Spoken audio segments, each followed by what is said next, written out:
that we received.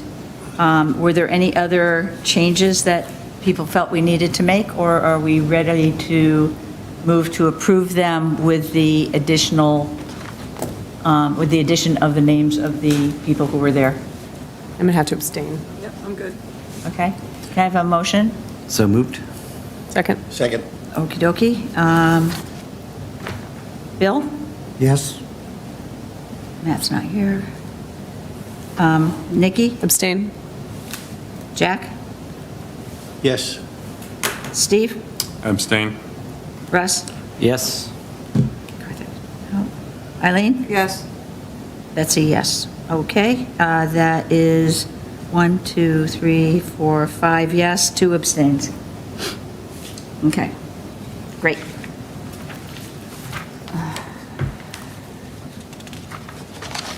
All right, next on the agenda is the subcommittee updates. Got a bunch of things to talk about here. So, first of all, everybody should have received a copy of the community survey results.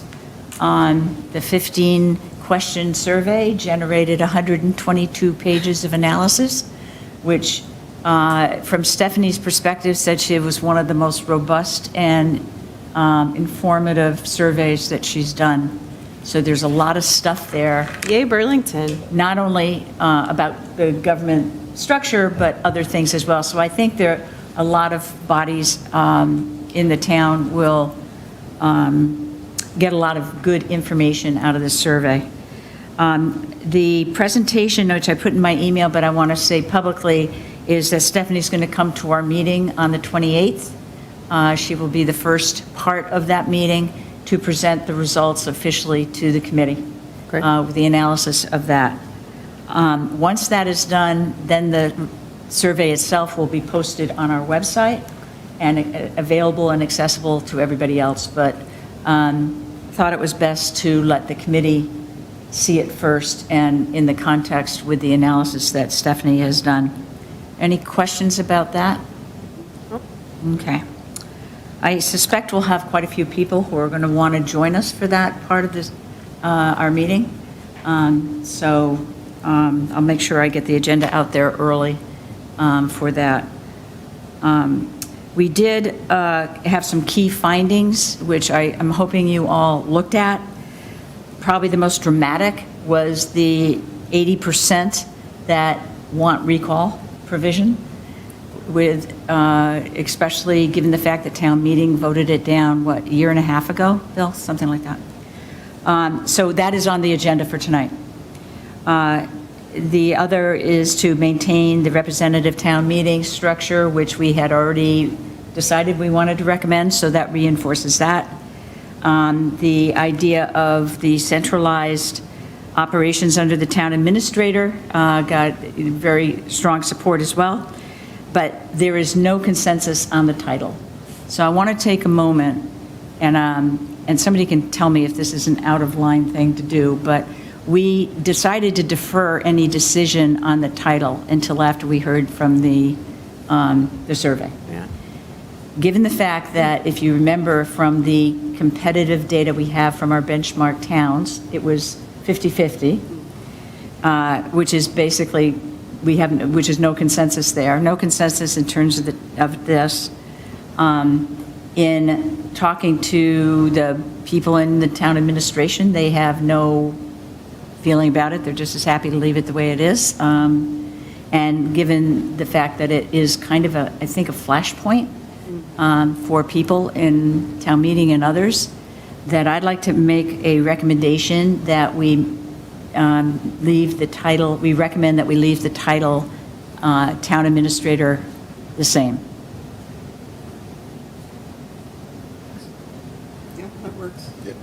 Any discussion? Anybody want to second that motion? I'll second it, but I'll also comment, I think that's correct, the correct thing to do. We haven't changed his duties significantly. Why do we want to change the title? Yeah, we've given him a little more authority, but yes, it's, Right. so, okay, so we have a second, so I'm going to take a vote on the town administrator. Bill? Yes? Nikki? Yes. Jack? Yes. Steve? Yes. Russ? Yes. Eileen? Yes. Betsy, yes. So that is unanimous, yes. Can you give me the counts? Yes, I can. It's 7, 1, 0, 2, 3, 4, 5, 6, 7. We should- 7-0. Thank you. Hey Betsy, I'm online too. This is Karthik, and I say Oh, hi, yes. Karthik. Can I get you to vote then? Yes, I'm good. Okay, good. Great, thank you. Change that to 8-0. Okay. The other, on the high-level results, were the strong preference to keep elected boards elected, which we had already decided to recommend, so it reinforces that recommendation. Always nice when that happens. There was a strong desire for term limits that came out of that. I know that Eileen did some homework on this. I talked to Pat about it. I think we'll talk about that at our next meeting so that we can all be prepared and Pat can give us the write-up, the Collins Center write-up with the competitive stuff and their comments about it. I can tell you from what I've heard from the research done to date that it is not something that is done in Massachusetts frequently, if at all. Question. At what percentage point do you call it a strong? Yeah, I was wondering that too. 74% want term limits for school committee, 69% for select board. I think that's pretty strong. Versus, do you have the no's or the no opinion? It's in the survey, feel free to look it up. I definitely looked at it before, but. Okay, so that's another reason why I We'll want talk about it us, next we're not ready to talk about it yet. So take a look, it's the question, look at the analysis, and you can look at it demographically, you can look at all different ways to see, but the high-level percentage. So again, I don't want to make any decisions based on that, which is the reason why I think we should defer the conversation till the next meeting. So that will be on the agenda. And then the final is that in general, people felt pretty well informed. Communications preferences were number 1, email, 2, website, and 3, the buzz. So, which I thought was pretty neat. The one thing that I thought of note was that the over 65 group was email 1, website 2, and kind of snail mail stuff 3. So I thought that was interesting. Not sure what to make about that, but that's my editorial comment there. So anyhow, you take a look at the survey. It is very interesting. I thought it was, I went through the whole thing, and I think it warrants just going through and really understanding where the results come from. And Stephanie will do the presentation next week for us. Okay. The public input. So as you know, we've been doing briefing sessions for committees, and in addition to receiving emails and the stuff online. There have been 3 issues that have come up that I think I want to make sure you're aware of, and we can decide how we want to deal with them.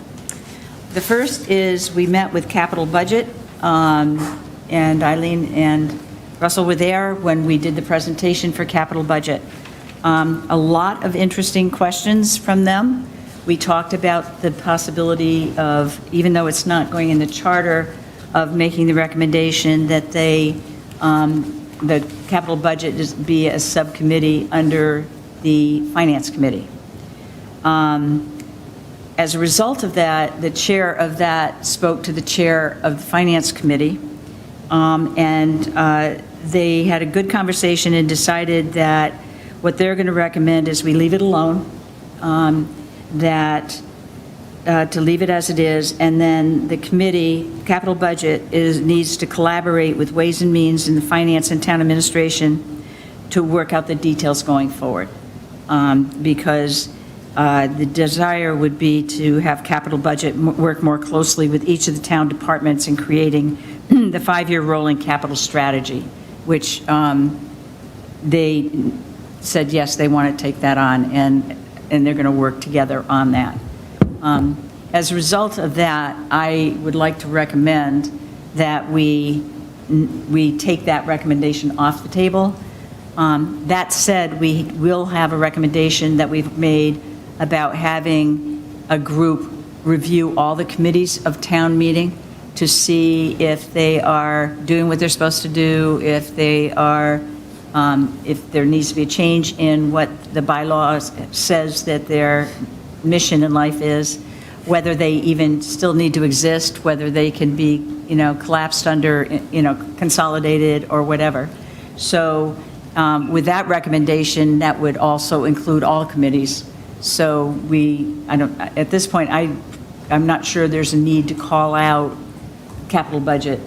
And I would stick just with the general recommendation for having a review of all the committees as a recommendation coming out of this group that will go into the report. Town meeting committees. Town meeting committees, yes. I'm talking only town meeting committees. Ask a clarifying question. Sure. I'm trying to remember the reasons why, well, I think I do remember the reason why we were going to recommend capital budget to fall under finance. I'm curious to hear more of an articulation of why the arguments against that, I guess. I heard them state, so one of the reasons I remember us talking about was that there was redundancy in people who have to present information to both Right, committees, right, and yeah. that's onerous in some ways. And so the capital budget committee said they already were or either already had, I don't remember correctly, they already had or they were making plans to try to have more joint meetings. So I would say that is a thing I would still like to have as a recommendation, in addition to the thing we're going to do about having someone look into the committees in general, maybe explicitly say, hey, this is the thing we heard. It would be great if the two committees, while they're figuring out ways to work tighter, maybe one of the things they could coordinate is a little bit more joint meetings to decrease the burden on people who have to present multiple Yeah. times. So, yeah, I think I would support that. I don't think that people have to present multiple times is a good enough reason to sort of change the structure. I would agree. And I don't think that capital budget is the only committee where people have to come in multiple times. So I think that is a item that many of the committees of town meeting Yep. can work on, how they can collaborate. I know my experience with zoning, land use, and Yep. the planning board Right. is that, and we did this for a long time, where we had joint meetings to kick off all the stuff, and it was so much better for Yeah. the proponents. So I think as a general recommendation, that would be another one that we should probably think of making. Again, these are bylaw things. I just think if we can, it appears to me that the issues that caused us to make that recommendation initially, and this was a long time ago, seem to be being addressed by the two committees. And if the issues, for the most part, are going away, I think it will be strong enough just to have it in the general recommendation for all the town meeting committees and not have a need to call out capital budget in this process. Was that mentioned in the stakeholders? Yes. Okay, more Yes. than once, if I recall. Yep, yep. That they should be together, or just Well, it was the- inefficient, there was redundancy. Redundancy, that was an issue there. But I think at this point, the capital budget has heard that message, and I think they're acting on it, so I think that's a great thing. So in a way, we've kind of done our job on that one. Hopefully, yeah. Right. So I don't know how other people feel about it. Should there be some mechanism to evaluate performance, say 6 months or a year on, to see if this is actually taking place? I think that we can, in the recommendations, we can say that, what's going to happen is that the charter passes, right? Then it has to go to the legislature, and then it's got to go to the governor to sign, and then it's got to, we're going to have the town vote on it. Well, you're probably a year down the road from next January. So I think during that period of time, if we have an action of a group that's looking at the committees of town meeting, that it's far enough from today that it will be self-evident whether that's still an issue or not. Also, I would imagine, you're describing the process of the charter.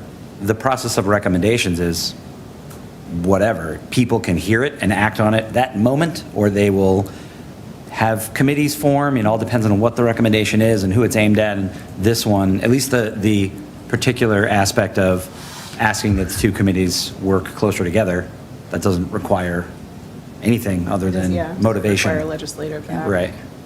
But if nothing changes a year from now, then, And then we've already made our right. But report and this, yeah, recommendation. well, except for this is not a charter issue, it's a bylaw issue. Yeah. So if a year from now, we figure out it's still a problem, or if somebody says it's still a problem, then that can be teed up at that time and changed. The bylaws could be changed. There are things that can happen at that time that don't involve the charter, so.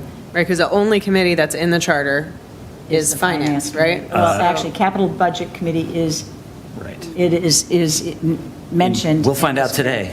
It's mentioned in the committee, in the report as well. Okay, that's important, okay. All right. So if I'm understanding correctly, one objective is to, I guess, make a motion and vote to basically rescind the recommendation that the capital budget fall underneath Right. the finance committee. And then the question is whether a second action exists or not to add any other specific recommendation to the capital budget committee, finance committee together, or to leave that alone and instead let the generalized, as yet determined recommendations that we're going to make and word with respect to all town meeting committees magically unfold. Yeah. And whether or not there's any enforcement, or not enforcement, but a follow-up. Follow-up.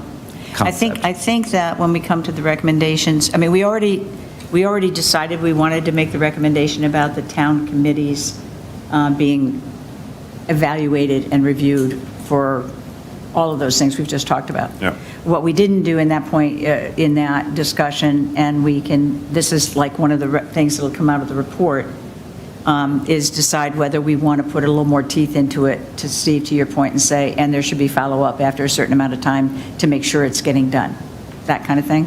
We can talk about that at another time. I don't think that is, that shouldn't hold up this particular discussion.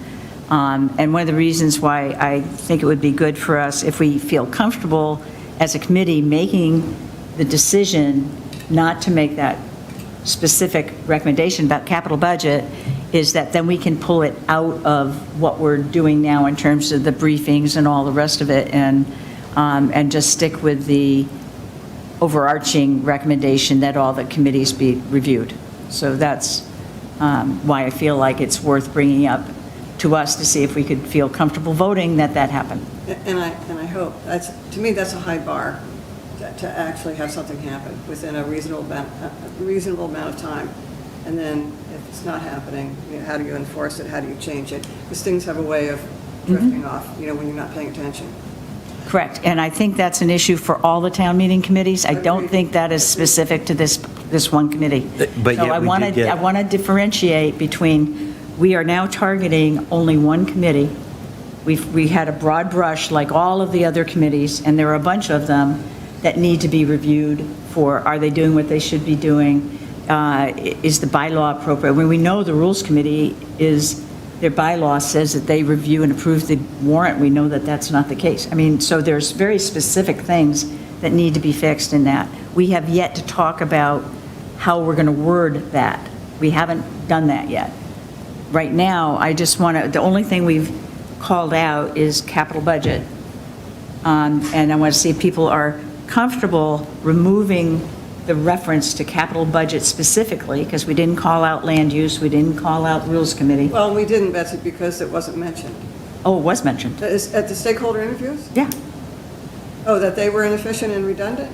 No, no. There are comments about committees not doing what they're supposed to be doing. Oh, clearly. Okay, Yeah. that sort of thing. Yeah. Yeah. So anyhow, Well, since all town meeting member committees come under the jurisdiction of the moderator, right. Correct. make the recommendation to the moderator, and then we walk away, it becomes his problem. Well, it's going to be, I think it'll be in the report. It'll be in the report. And my guess is the bylaw, because some of the bylaws are about that are going to have to be rewritten. So let me come back to my original thing. Can we, and are you comfortable as a committee,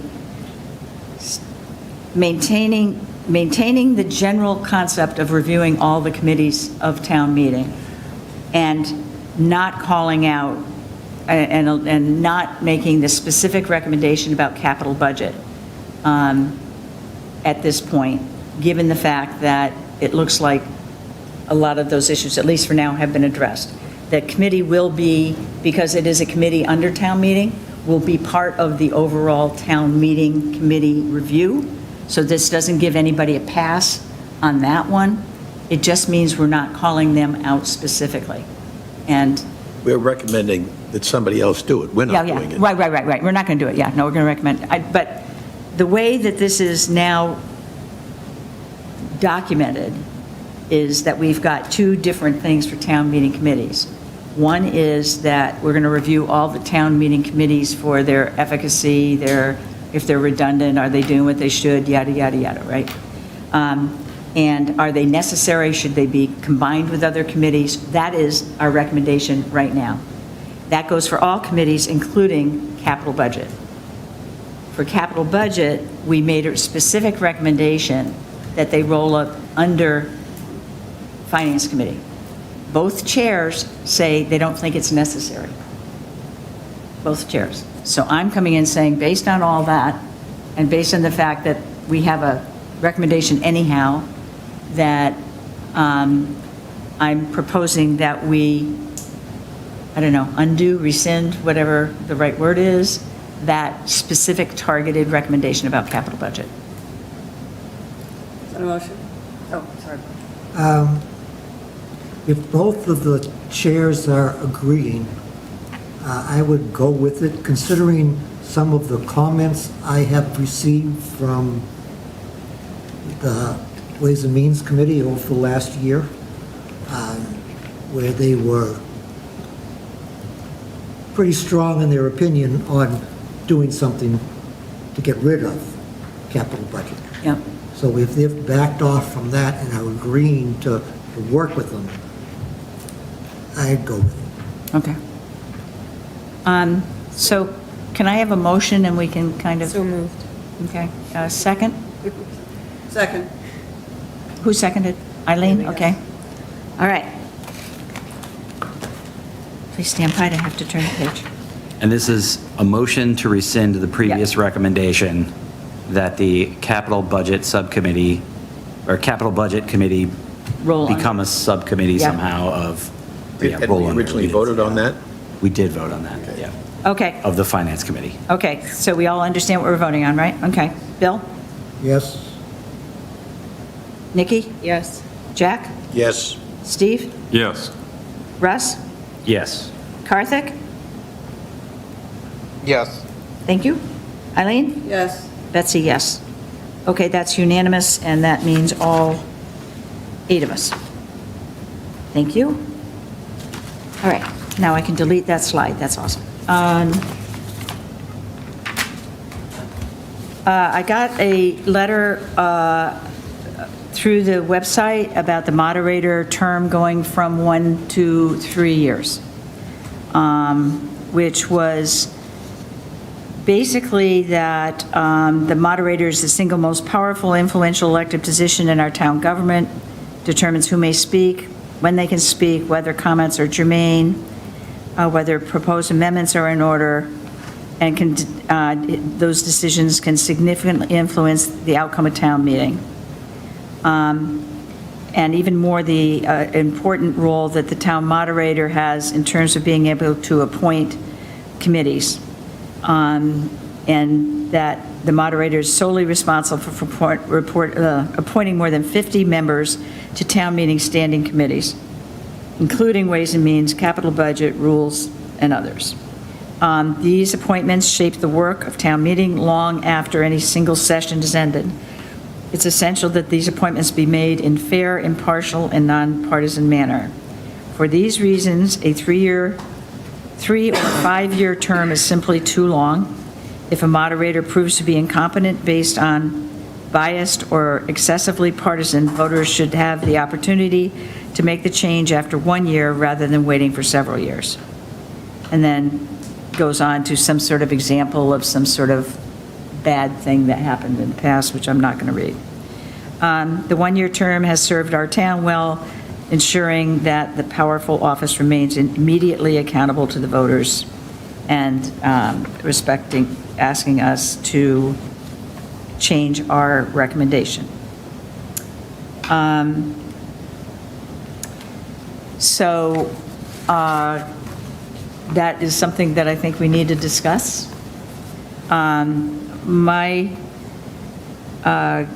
initial response, and I haven't really made it yet, but is that based on our review of best practice, the required specialized knowledge required and the reality of the cost of annual election campaigns and the resulting potentially negative impact on attracting qualified candidates from running, that we were recommending the charter specified that it was a 3-year term.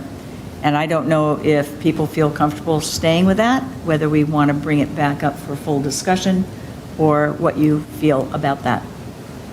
I think we pretty much discussed it, and I think there was a pretty strong feeling amongst the members that the 3-year was appropriate,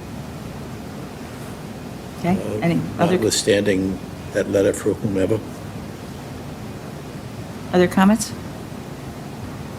Steve? I think the writer brings up valid points, but as Jack said, we had a discussion. I think there are also valid points on the side that it's an important position. It's something that you're not going to, it will take some time to learn the position. And if you had, say, turnover every year, that could be very disruptive to the town's business. It may also, not that we've done it yet, but should there be recall provisions in place, that could help alleviate at least major concerns. It's not going to alleviate minor concerns, but at least there would be some pathway at that point if someone's really doing a terrible job. Okay. Yeah, I tend to agree, and have we received any other feedback from anybody else in the community about the moderator term? No. So it's hard to take one piece of Well, no, I take that back. as- In the capital budget meeting, somebody brought up the fact that somebody, a number of years ago, made a proposal at town meeting to change it to back to 3, and town meeting voted it down. It was done prior to my time. I don't remember that happening. Neither do I. So, Does Bill remember that happening? Mr. Yes, Moderator? it was my first year as moderator. Really? Okay. okay, so, 10 years ago. When was it ever 3? Was it ever 3? It's never been 3. okay. So, yes, so, and I think my response, you guys can check me on this, was something to the fact that, well, that was like 10 years ago, and things change, people change, the town changes, and Economy changes. The economy changes? and the economy changes, and, just, I asked a couple of people what it costs to get signs to run for an office, and it's, it's a couple thousand Couple dollars. thousand bucks, yeah. To do Running for that. office is a $5,000 endeavor. Okay, running for office is a $5,000 endeavor, Or more? right? Or But, more. so if you're doing the minimal, so yes, So basically what I was saying is that for one single piece of feedback, I think we take the feedback, and yes, we had a robust discussion about this, and we made a decision as a committee. and we're going to stick with it. That's Okay. that's my, I guess I'm a little bit on the fence. I mean, I think about requirements and those sorts of things. I think if you have enough interest, you're motivated, you can learn the job, you know Robert's rules. I don't know, it's such a powerful position that, to give someone 3 years, I don't know. I guess I'm undecided.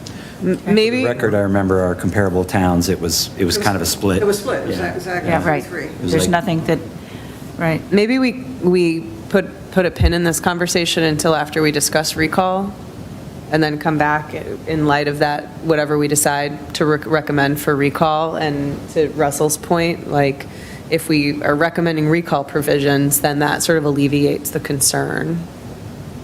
Well, I think with the survey being so strongly in favor of recall, we can't ignore that. Yeah. Right, so that's why we're going to talk about it tonight. Yeah, I mean, I just didn't want to take for granted that we were going to do it, so, and, you know, the, So we'll come back to this vote after we've discussed recall. Okay, and then the last one we'll talk about, the next meeting, we're not going to talk about now, but I had a committee member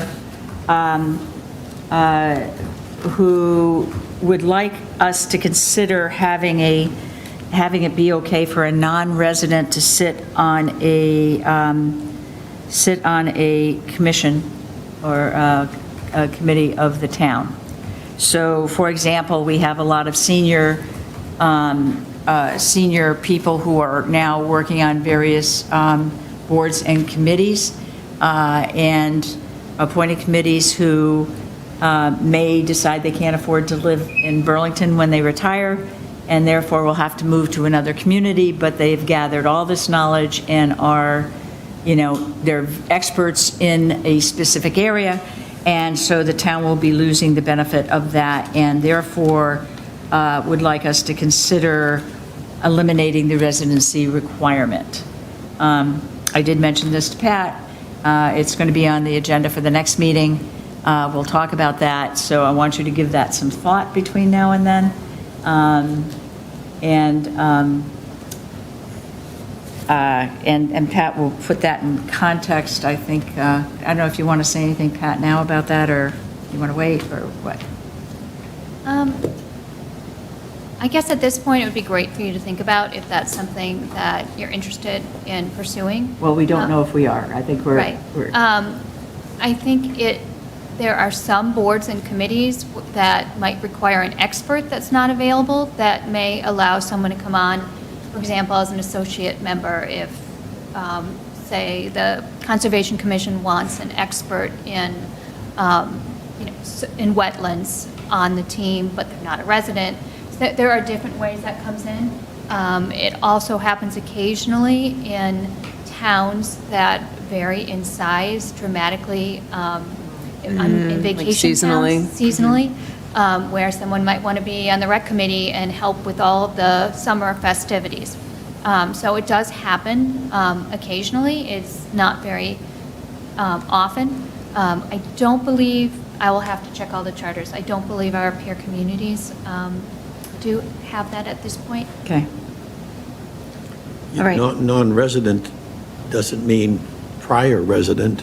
It could mean somebody who was never a resident, someone who's in the Correct. business community or something. Correct. So we would need to, if we go that direction, and I'm inclined not to, we'd have to define it very, very carefully. Correct, correct. And this, this was something that, because we're looking at this stuff, we were asked to take a peek at.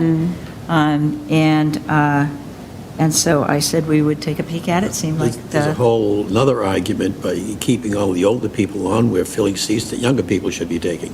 I think there are a lot of arguments that can be made on this topic, one way or another, so. All the Hold my meetings are comment. also open for the large part, so there's nothing that prevents, I mean, you might not have a vote, but there's nothing that prevents the chair from recognizing people for any amount of, Or having a guest speaker, Right. or, yeah. Right, so there are other vehicles. There Okay, might- We'll talk about it next I want you to ruminate on this as we, for next time. It will be on the agenda, and I promised that individual that we would air the issue, so, good. I can remember years ago, I think it was open town meeting, somebody who lived in Winchester was registered to vote at his sister's house in Burlington, so he could be a town meeting member. So there are a number of ways for people to inappropriately remain eligible. Yeah. Well, we'll talk about it next time. Okay. Now, we have to write a report at the end of this. This has been one of the things I talked about it last time and asked for some volunteers. And Nikki is going to be the chair of that committee. And she's going to have support from me. And Jack, you said you would be a reviewer. So, and I think the model is that Nikki's going to draft. She and I are going to work together a little bit. She's going to draft the report. We have some models, we have table of contents that Pat provided, a couple of good models, et cetera. And Russ, you said you would also be an editor. I think that would be great. And so we can get some other eyes on it. I'm staring at you. Wow. Are you being voluntold? Would you be an editor? Like, just read it and see? You did a really nice job, I thought, on that, on the Yes. survey. Ask for Thank one you. or two more, and you got the full committee there. Right. Well, I Eventually, think the full three- committee will review it anyway. No, everybody's going to review it eventually, but I think having some, because we have, Jack, you have kind of that legal eye. Steve, you have a really good, kind of practical. Russ, you've been in a lot of these meetings, so you've heard a lot of the input in terms of what we've heard and where the questions are coming from. So I think that will help round things out a bit. And then the full report, obviously, will come back to this group. So, Nikki, thank you. Thank you. Welcome. Can I ask, again, I know that we talked about this before, but what's our deadline for having that report to the committee as a whole, just so everybody can, or do we have a firm I think deadline? probably we're talking by the end of August. Okay, all right, very doable. So the report is separate from... The charter. The charter. The charter is like an appendix to the report, though, right? Is that what I was reading from? Yeah. So it's like Is the report going to be after the charter is finalized or before the charter is finalized? we're gonna, yeah, we're gonna work on it in tandem with the work that we're doing. Okay. And then placeholders for things that we haven't decided yet, we'll add those in at the end, and then we'll have a nice buttoned-up product. Hopefully, yes, they'll Right, we're converge doing a kind lot at of the same concurrent time. processing. Yeah. Speaking of which, I had a meeting with Lisa Mead, our town council. It was a really good meeting, and I got a couple things clarified. Number one, she has a copy of the current draft, the July draft that we all have. I connected her with Pat. She's worked with the Collins Center before, so she's very comfortable with the work that they do, which is wonderful for us.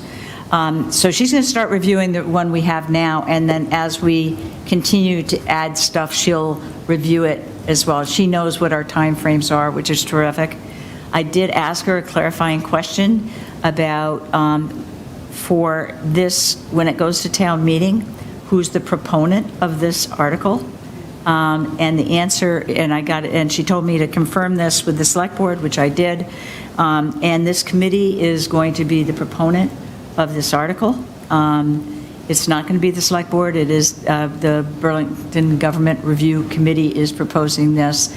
We have more than 10 residents, and we have town meeting members on the committee, so we kind of check all the boxes about who is eligible to submit a warrant article. We're still going to have to go through the process of meeting with the select board and getting them to approve it and all the rest of that, but it will be this committee sponsoring it, which I'm delighted about, quite frankly. So, those are all the updates. Sorry, Pat, I took a lot of your time, but Is it all right? you're on. Great. So the first thing I want to do is go through the language that we discussed at the last meeting, which I updated both with your comments and with comments from the town administrator and assistant town administrator. Let me see here, I just need to share.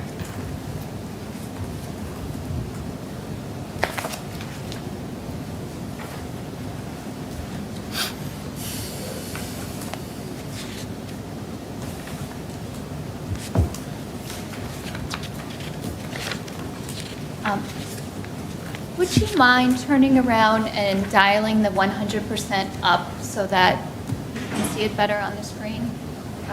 100%. Right It's up at the top, right here, hold on, hold on. Oh, I guess it's not a touchscreen, so sorry about that. How big do you want it? Great. Okay. That's perfect. So the first thing I want to go through, we had discussed conflict of interest language with respect to the representative town meeting. We'd already agreed on language for the rest of the boards of committees, but we wanted to call out town meeting. And in our first discussion of this, you all said that you wanted it to really mirror the bylaw. So what I did was I essentially put the bylaw into the charter. And, I mean, I can read it out loud, or you may have read it out loud, but I'm trying to make sure it's on the screen. It's While you're talking about that, this is an issue that has come up in these briefing sessions, just as an FYI, about conflict of interest and how town meeting members should be identifying themselves, and people felt pretty strongly in the feedback that we heard that this should be enforced. And I'm not sure how it's enforced, but certainly having it in the charter is a step in the right direction. So, As I read it, you have obligatory language to disclose, and then they can decide whether or not they want to abstain. It's almost a conflict. Right. Well, it's an inconsistency. Right. That's how it is worded now as well. Yeah. So what have we achieved? And the big question is, how are you going to enforce it anyway?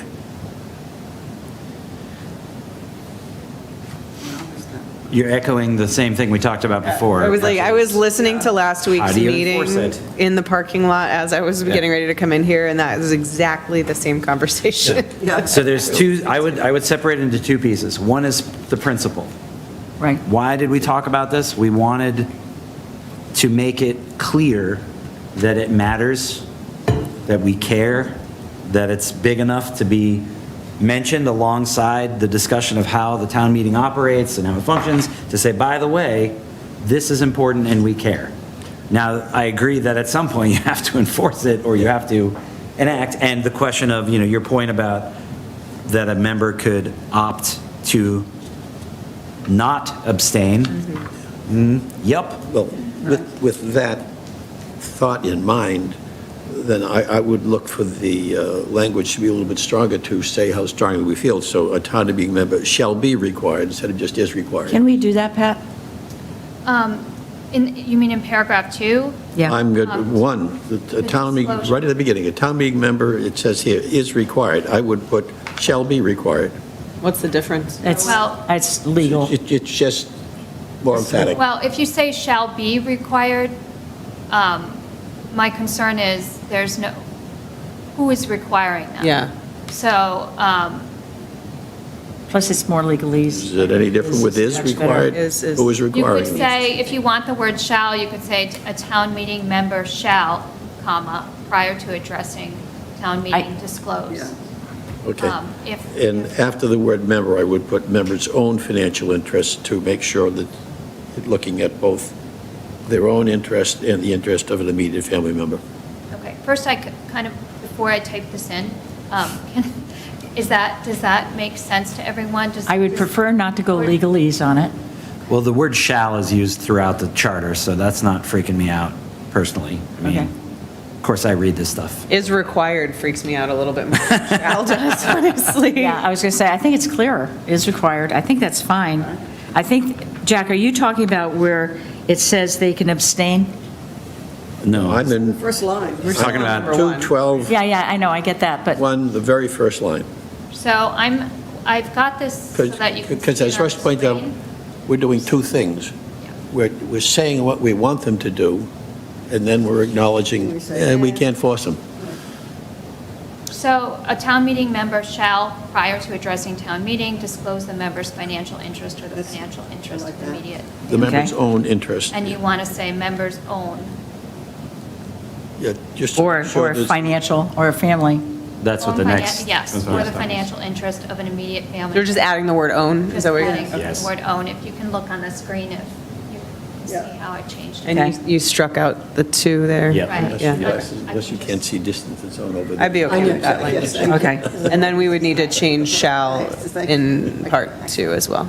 Okay, in addition, Town meeting is required. Shall. prior- Shall be required? say Just shall.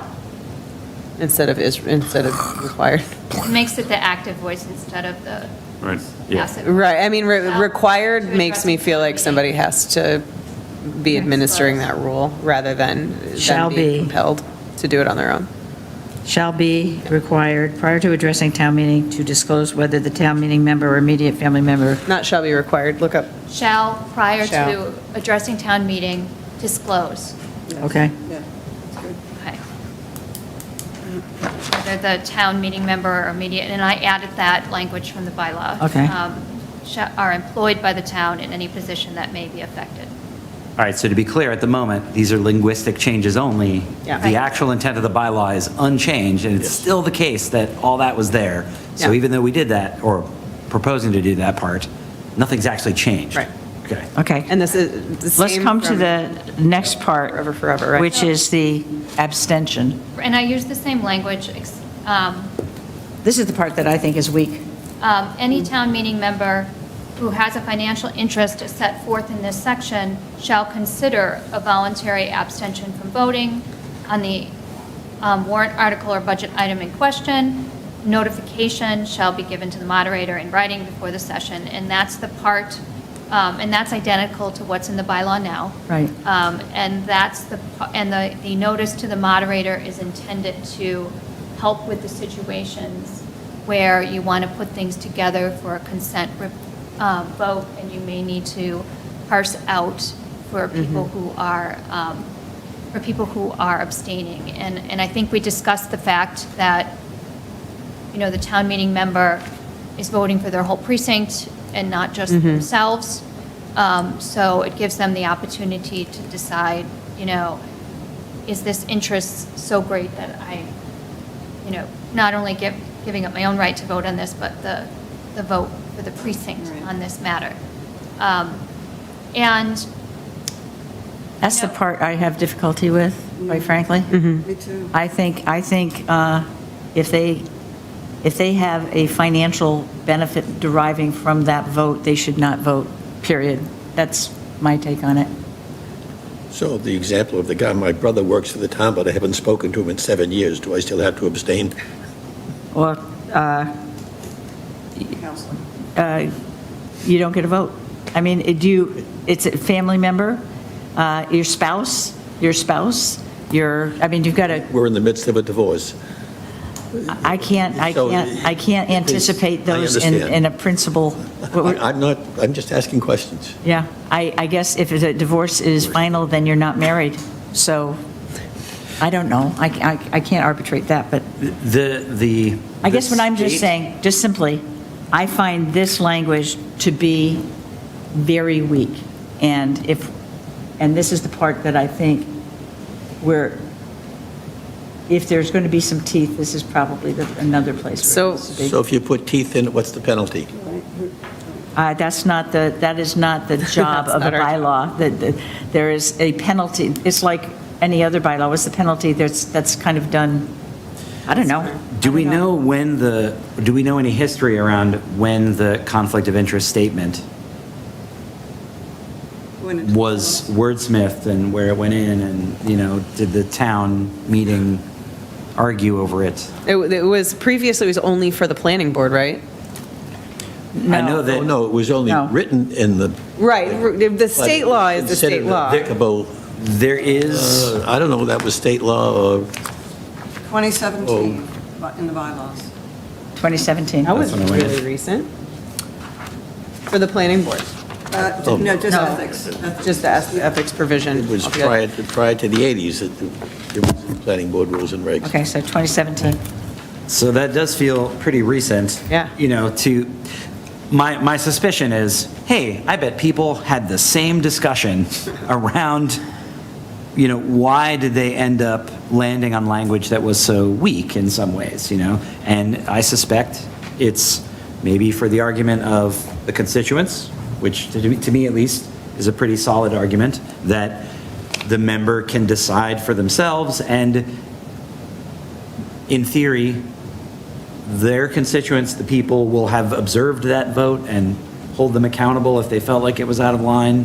This is all the theoretical thing, but that's the desire. Yeah, okay, so I'm just trying to put myself in the position of a constituent who would care how my town meeting member voted on a thing, okay? If they're a police officer and they're voting on the police budget's going to pass anyway. It's just true. And I don't really care whether or not they vote on that or not, because they're one out of 126 people, and those 125 people are going to vote to approve that.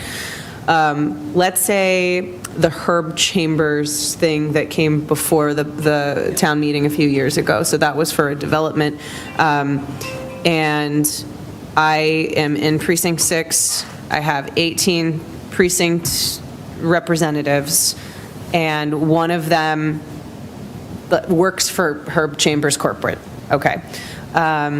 They decided to abstain. I still have 17 other voting members of my precinct, ideally, if they are all present at that time, to represent my interests, and that hopefully they will represent my interests. So I'm just trying to talk through this for myself to understand, is that argument compelling enough, or is the ethical sort of, standing up for what's right? I don't know. I don't want to be. If you lose by 1 or 2 votes, it could matter. Well, right. That's it. Yeah, absolutely. And Herb Chambers did lose by By- just a few votes. Yeah. How does abstain work in a 2/3 vote when you count the quorum? Abstention just gets thrown out. It is as if it does not exist. Right. So it's still 2/3 of the people who did What in the vote. weird situation if you no longer have a quorum with that abstention? Interesting question. Hopefully won't have anybody question the quorum. Right. Because, yeah, I don't know. a quorum's only still have a 50% quorum. plus 1, right? Until it's challenged. Well, even if we still have a quorum because that person's there. Yeah. So it doesn't mean Whether they they have to choose vote. to Yeah. vote, we don't get everybody voting on every article. Yeah. I think I'm with Betsy. I'll just say that. I think I'm in the boat of, like, if you have a financial interest that's going to be impacted by a vote, you shouldn't be voting on it. I think that's the way I feel about it, even at town meeting. And what the moderator asks is that we make this succinct, so that I just made myself a note to add this to the things I talk about at the beginning of the meeting. Uh-huh. So I can bring it up, but it needs to be A sentence. and understandable, so that they're not going, wow, how does this work? So do I or do I not have to recuse myself, really, is what it is? Do I or do I not have to abstain? That's what people are going to be asking themselves if you say something that's ambiguous at the front of town meeting. I also wanted to throw out the notion that should we end up making language that's more toothy, and this, a potential concern is, but we do the budget a certain way and it comes to this big thing, and my initial answer is, too bad, we should get together and figure out a Right. recommendation Well, to and help that if process they've- but as go Pat smoother said- if we make it more complicated. As Pat said, though, the reason that the Right. note is, Exactly, to write it tell down. the moderator ahead of time, so the moderator can say, okay, all of these things passed, we have 1 abstention here, we have 2 here, we have 5 here, and that's it, right? That's essentially the way consent works in that situation, right? I'm saying we don't have to figure it out now, but we Yeah, can form a right. little group of a few Right. people to come up with an answer to help guide as a recommendation. It's not an unsolvable problem. Exactly, exactly. Which does not need to happen as part of the charter. The charter's job is to define what the rules are. Correct, but we're also making recommendations, and if we're going to Right, make a that might be a change- recommendation Yes, following, exactly. but Yes. just for now. Anybody else have a view? Karthik, anything how do you feel about this? Yeah, I mean, I think Can you speak I up? think We that have one speaker in the yeah. far side of the room. can you hear me or not? Not really. You're very quiet. You're going to have to literally almost yell. It's pretty terrible. But it's not you, it's the Let me room. take my headphones off. Give me 1 second, and then I'll try again. Okay, thanks. I'm going to stand in the back and. As we all walked it under the speaker.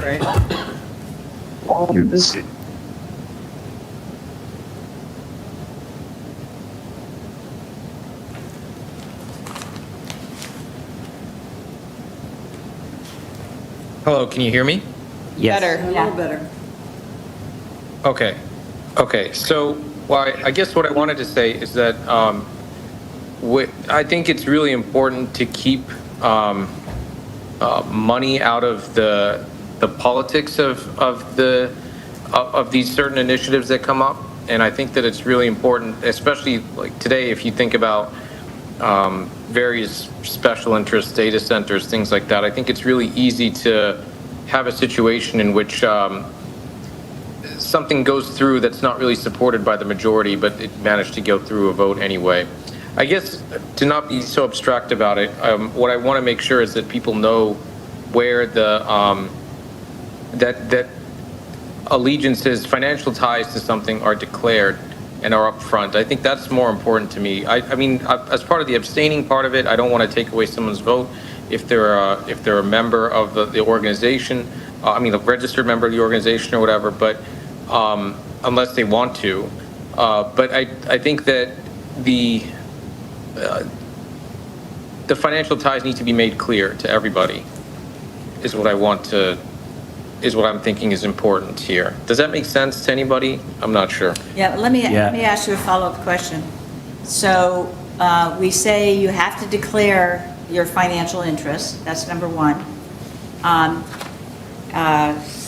I guess that's only if you speak, though, isn't it? Correct. It's only if you speak. Only if you speak, so you have to declare your financial interest. So if you don't elect to speak, there's no requirement for you to declare your financial interest. When it comes to the town meeting, there are 126 members, 18 from each precinct. And so the question is, if somebody has a financial interest in a vote, should they be precluded from voting on that one item? Right, did I say that right? Yes. Okay. That's Yeah, I don't think that anyone should be precluded like automatically for that. So I think that, I mean, that goes to taking a vote away from somebody, and I think that gets into a really tricky territory. I just want to make sure that if somebody is speaking or if somebody is advertising a position or something like that, that interest is made clear. Okay. So if I'm clarifying what you're saying, you're essentially arguing in favor of the language as it stands currently, because I believe the language currently says you must disclose your financial interests if you speak, and you should consider an abstention, but that's as hard as it goes. Yeah, I think the only thing that I want to say is that disclosure, I would want to clarify the disclosure. So I want to make sure that it's disclosed to, not just that I send an email to one of you saying, hey, I'm a worker for Meta or something like that, and I want to support this data center. I want everybody to know that. So I would want to make the disclosure kind of public. And I don't know if that's what's meant by the language right now or not, but that's how I picture it, if that makes sense. Yeah, it just says required to disclose. It doesn't necessarily say To whom does to it whom, disclose? right? Would you like to add? To the body? Or to town meeting, or? Yes. I think so. I think it puts a moderator in a strange position if they're the ones that has to read out, like, Or- Steve has a conflict of interest on this one, so he won't be, How about at town meeting?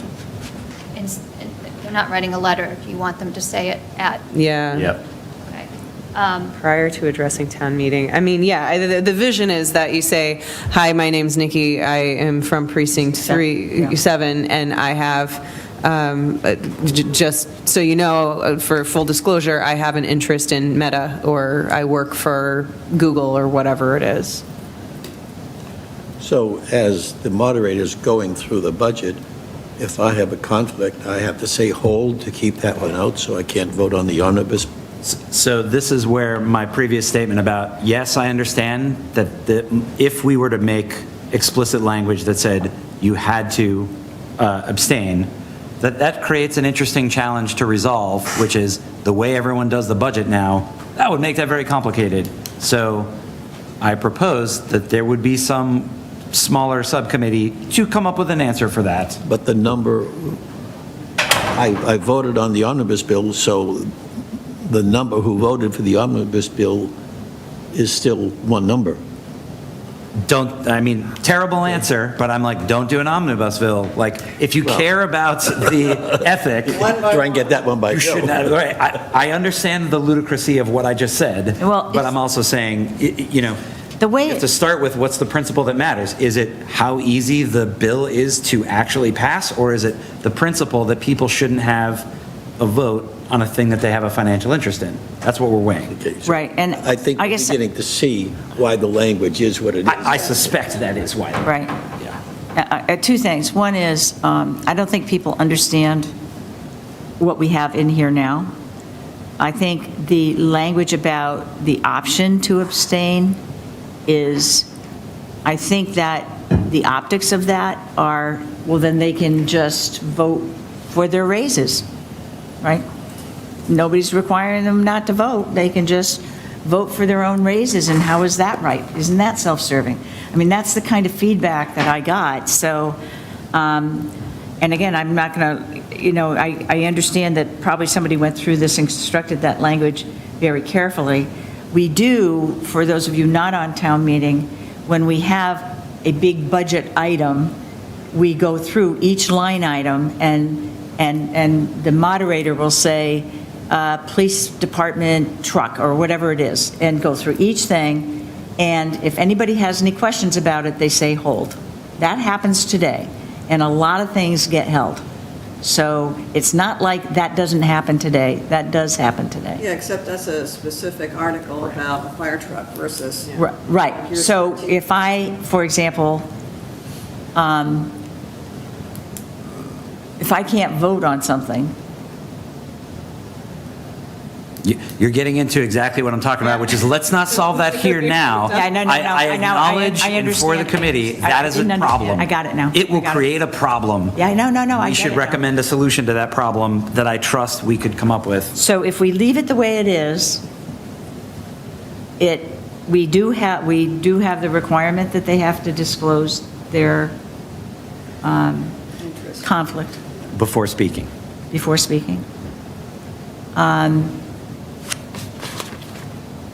Yeah, That's easy, that's not a problem. Except that I've heard it, and I'm not even the one getting all the input, and I've heard people don't always do that. That said, another consideration in favor of leaving it a weaker bit of language, the fact that we are talking about it and bringing it to the fore and putting it in the charter and making it an explicit piece, I agree it's already in the bylaw, so I know it's there. Perhaps that elevates it, and ideally, we mentioned enforcement. What really matters is the culture that's created around it, right? We're not going to enforce it. The moderator may not have the ability to enforce it. They may not know. So enforcement is a whole different thing, but the culture around it might be something that can be influenced by its mere presence, even if it's weaker language. Okay, so I think we have. Disagree? Yeah, I think we Okay. need stronger language if we're going to approve that point. I think if throwing it out. you should set a very strong, specific expectation. This is what we expect. Yeah. If you're going to create a culture of this is how we conduct business. Right, I see your point. By having the watered down, you're like, well, what's your Well, culture then? exactly. Yeah, that's. Do you really mean it? Yeah. Which is where, I mean, I kind of realize I'm being kind of a strict constructionist on this stuff, but you either have a conflict or you don't, right? It's like, you Yeah, have, so other town meetings, same thing, right? Everyone has the same issues, their relatives, what, and so what happens there? I will tell you that where I hear, first of all, I think for context, we've already discussed that the conflict of interest law does not require this. This is over and above what the state requires. And that is because there's, you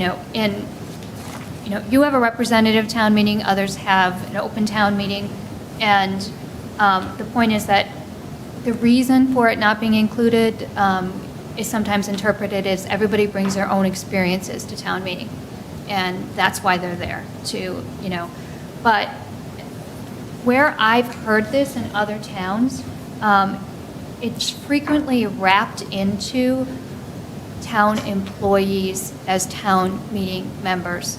So having a provision like this would make it more difficult for a town, for say, a teacher, or the wife of a teacher, or husband of a teacher. It may discourage, it could have the effect of discouraging them from being town meeting members, knowing that they couldn't vote on the school budget, or they couldn't vote on public safety issues, or, so I think it has the broadest impact on public employees of the town, and I don't know, what your town percentage of public employees who are on town meeting is. That's where I hear the most discussion of it. I think that people consider it to be a concern, and I think most of them do just require you to stand up and say, this is my interest when you're speaking. And I'm not aware of any that make you refrain from voting on that issue over Okay. and above the conflict of interest. That's not saying you can't do that, but I'm just not That's aware okay. of that. Okay, so, If you go back to the old open town meeting, people would get up and leave after a particular vote because they were there for one vote. So it has more impact, or the reason the state is more hands-off is because of the open town meeting. I think there is more control in a representative town meeting. It's a little easier to deal with. If Okay. you look at the makeup of town meeting, I would say there's a dozen town employees. Yeah. or spouses? Probably, Yeah, even, I mean, I know of yeah. at least one spouse and maybe another. And I can't recall any instance where town employees actively pushed an article that they might have an interest in. Okay, I mean, I don't recall teachers standing up and going, we need to vote for the school committee budget. Or the police saying, no, yeah, we need that, we need you to approve the police Right. contract. They're right, because the chief's going to talk about that in the front of the room, and they're representing. So, I mean, I don't know if that helps any, but I don't think it has not been a driving interest. Well, and also the truth of the matter is that most things pass, right? This is really a concern. this is a principle, not, Right, yeah. right. That's true, that's true. I'm just saying, like, the concern is when things are close, right? If something was or wasn't going to pass. I feel like that's where the real concern yeah. is, but. Okay, I I'll think stop. we have discussed this appropriately, so here's what I'd A lot of our like. decision is being driven by the survey, the majority of whom are not town meeting members and really don't understand what they do. Correct. So I think this language going into the, I'd like to make I think I'll entertain a, whatever, a motion, thank you, either way, maybe we'd make it a positive one, I too. will make a motion to accept the language as amended just now by Pat. Okay, a second? With the to and the shall, and that's Yeah, what yes. she's referring to. Is there a second? Second, Okay. Bill? yes. Nikki? Yes. Jack? Yes. Steve? No. Russ? Yes. Karthik? Yes. Eileen? Yes. That's a yes. Okay, so that's 7-1. Okay, let's move on. The next section, we talked about vacancies in office, and I think you found some of the language you struggled a bit with the language, so I pared it down. The one thing that I did do was, for filling of vacancies, excluded the select board and moderator from this section because they're already dealt with in the select board portion and the moderator position, so we didn't have any repetition. And then for general provisions, I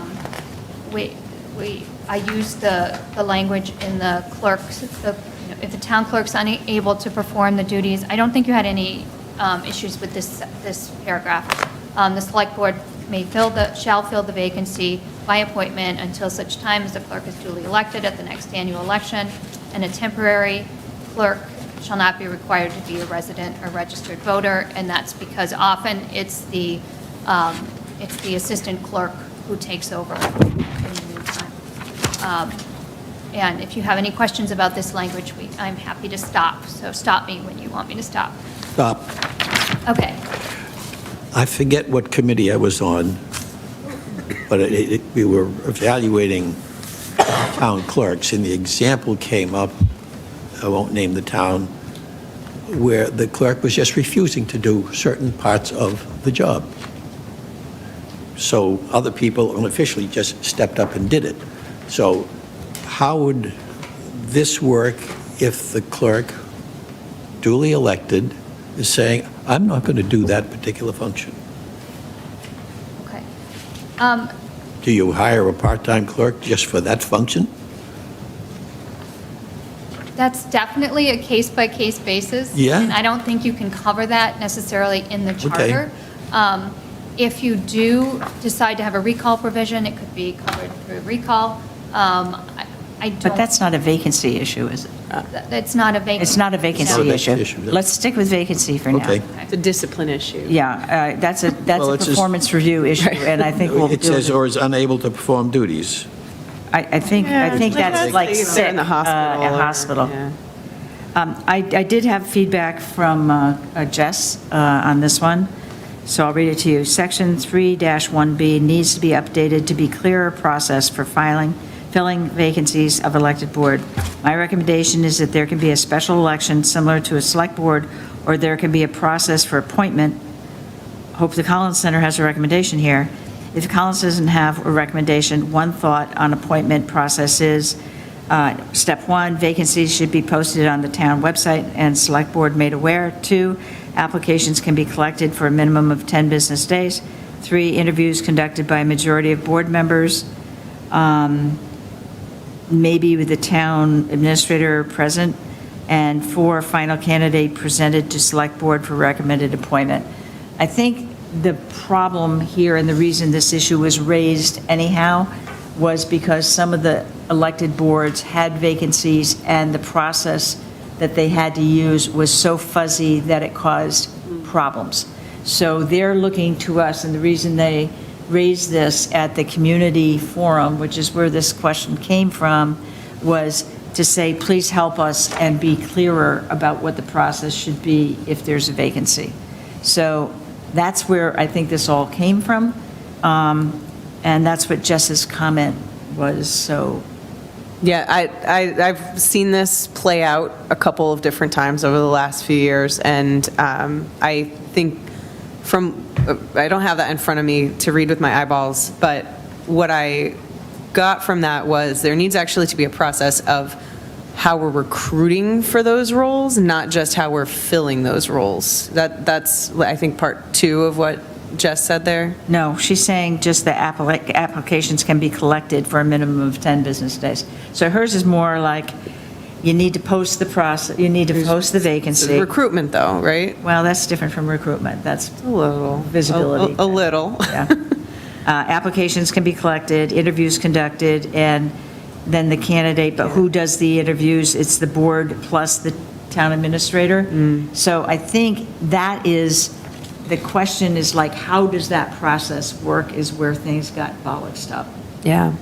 And would that go in a charter, That a is, bylaw, a HR procedures and policies manual? Where would that go?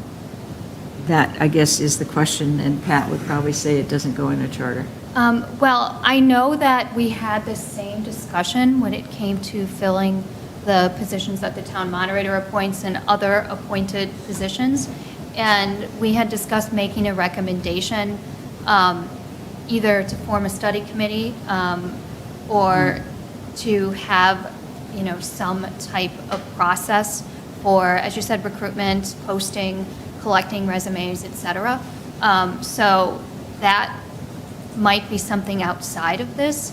I guess I would hesitate in coming up with a process on the spot because it's so different town by town. And we have had, whole one-year studies on what the process should be. So And this is for appointed or elected? for both, you could For have it both? for both. And, if you wanted to add some more process to this, we can. I feel like we need- Alternatively, we can recommend that there be, a better look at all of the appointment processes. We do have,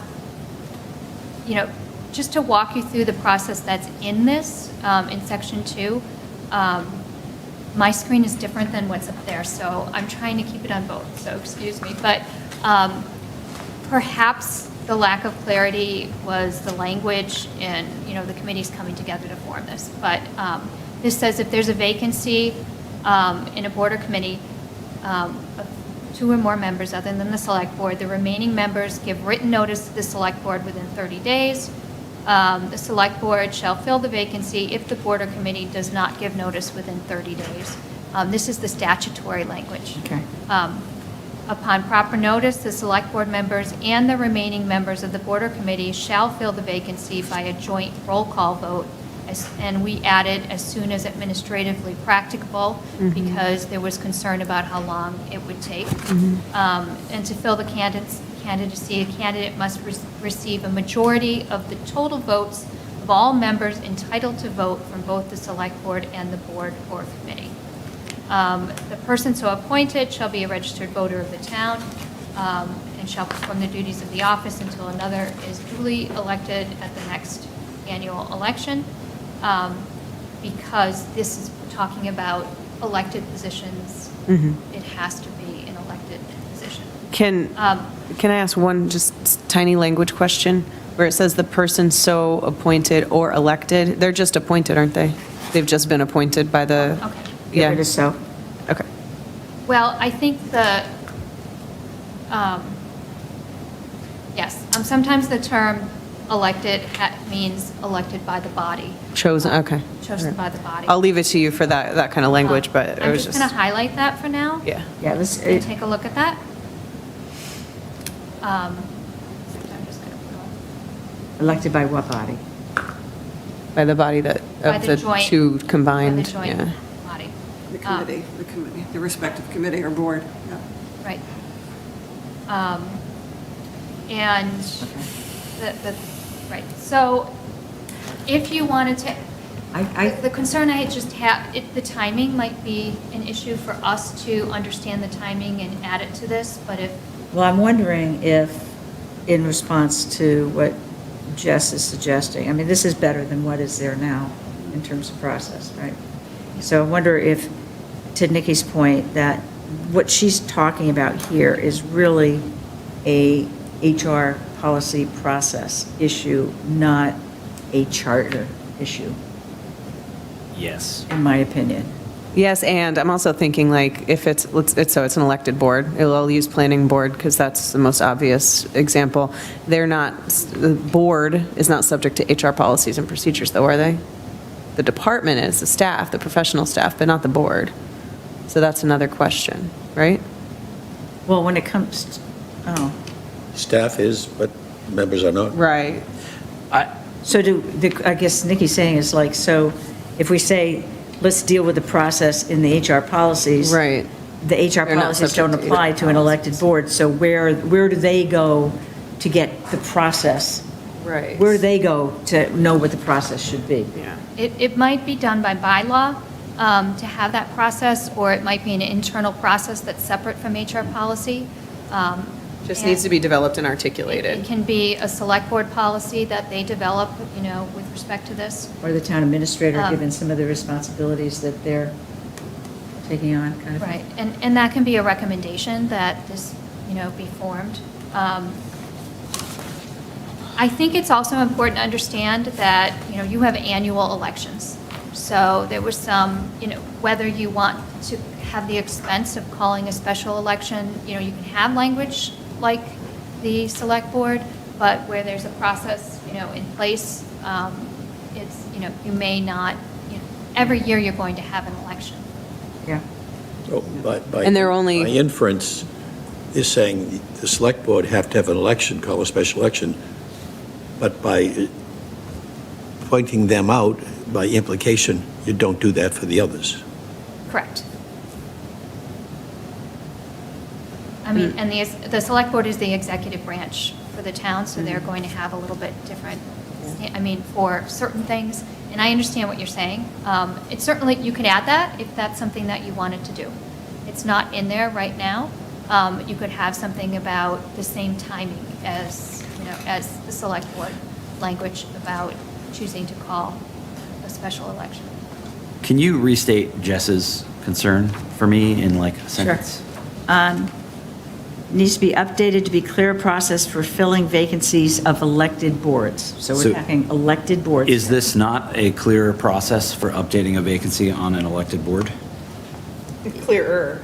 It doesn't, Doesn't account for where they're getting candidates. it doesn't talk where about how they're, So wouldn't that, the answer is the select board? Oh, I see. Select The board needs to develop an and the- I mean, articulated process for it. which I think what they're saying, what she is saying, that the board, the select this board shall fill such vacancy, oh, if, yeah. it's vacancies should be posted on town website and select board made aware. So, okay, let's Okay, take a so I see. elected board. Let's I get pick what any you're saying. elected board. Yeah. Which, library, for example. Okay, there's a vacancy, and what she's proposing is that the vacancy, the library board now knows there's a vacancy. They should post it on the town website and give a heads up to the select board that they now have a vacancy. Applications can be collected for 10 days, for a minimum, is what she's suggesting. Interviews are conducted by the majority of those board members plus the town administrator. And then the final candidate is presented to the select board for a recommended appointment. So in this scenario, the driver is the library board, who is posting it, who's giving a heads up to the select board, so they're aware. They're collecting, the library board, in my scenario, is collecting the applications and has an open period of 10 days to do so. They conduct the interviews with the town administrator, also being part of that process. And then, Select was not part of the interviews? huh? The select board is not part of the interviews? No, not in this scenario. And final candidate is presented to the select board for recommended appointment. Which does happen sometimes, and that does, like, that process does The final happen. candidate is recommended to the select board, and the library board doesn't get a chance to vote on it? No, the library board, And, okay. yeah, no, they've already done it. They vote to come up with the recommended. Yeah, no, I'm trying to, Yeah, so listen to they the language interview there. and they make a recommendation. They're their own HR function, HR department in terms of hiring. They're doing the work, right, yes, in essence. Dumb And question, what if many members of that board are somehow Let's vacant? not overcomplicate that. That's what you have to do sometimes for. But I know, but I don't, let's get the principle Fine, down first. fine. So what she's saying is that we articulate a process for elected boards, that if there's a vacancy, that board needs to make it publicly known, does the interviewing, and with the town administrator, and presents the final candidate for approval by the select board. but what's Are we the final discussing candidate? this to be in the charter? Yeah, exactly. Well, that's the question. The bylaw. She's asking, this was what she is suggesting we put into charter. I think that's far too prescriptive for charter language. Agreed. However, maybe a general swath of a process developed in concert between, So this could be a recommendation, is what I'm hearing. We take this and we can make it a recommendation for elected boards that the process be determined, that may be a bylaw, or, what if we flip this on its head for a I have a problem with second? the last sentence. What would the charter say? Think of that for a moment. If we wanted to have the spirit of the idea that there is some amount of, what matters to have codified? That it's publicized, that, that the select board versus the other elected board are leading that process? Yeah. Those are like the real pivot points of right. charteriness. Yeah, I think what she's proposing is that the elected board leads the process and brings the final candidate into the select board for approval. That's the beef here. We got a lot Yeah. of detail, but that's the beef, I I've think. got a problem what's with being- that, you Huh? know. I've got a problem with that. The select board, they have a full vote, but they don't have participating in choosing who the candidate is? That happens all the time, doesn't it? No. Yeah. When candidates are brought in order to be But not- hired or not for elected promoted. boards, not for elected boards. board. No, I understand, but We're I'm- talking elected boards. Let's keep ourselves focused on what we're talking about here. Well, what Elected has gone boards- on at elected boards is the members of the select board and whatever committee or board it is, they go out and recruit people, basically what it amounts to, or people call them and say, I'm interested, and those people get vetted one way or another, and then there could be 5, 6, 3 candidates in front of the joint. So Meeting. why does the select board need to be involved in that process, though, if it's the, let's say, the library trustees, to go back to this? Why does the select Because you board- could have a situation where you've got 4 members left of a 5-member board and 5 select board. The 4 are controlling it, the select board feels left out, and they refuse to vote on it, and you don't Well, fill a that's what we're vacancy. trying to avoid. Well, right. Trying to avoid that If kind it's of, established somewhere that the select board is only to vote on the final candidate, then they don't have, like, okay, you feel left out, great. So they say, I'm not going to vote on it, and you don't have a majority of the people eligible to vote, and the position doesn't get filled. that won't happen. I understand what you're saying, Jack, I do. I wouldn't say that. I do understand what you're saying. I just don't see why the select board needs to have skin in the game. They're their own independent elected body, as is the library trustees. Right. So why does the select board need to have skin in the game with the library trustees? Well, I think I'm it's assuming implied in it's because state law. they're the executive branch who's trying to keep things moving, trying to act. But if the library trustees recruit and interview and present a final candidate, I don't know why the select board needs to, like, Yeah, I agree. you know? I agree with Why you. not? I just don't know why they would need to be involved in another elected board's affairs. Well, Mass General Law says they are involved. Right, exactly. I was going to say, Pat, Right, okay. you didn't pull the select board from nowhere, right? I mean, it was part of the general laws And of this that. is often done is because, an elected board may be naturally split, right? And Right. maybe it's a 9-person board and 4 and 5 generally, it may be split. And so you may create a situation where the majority of those left on the board make sure that they are now the majority for the rest of the term.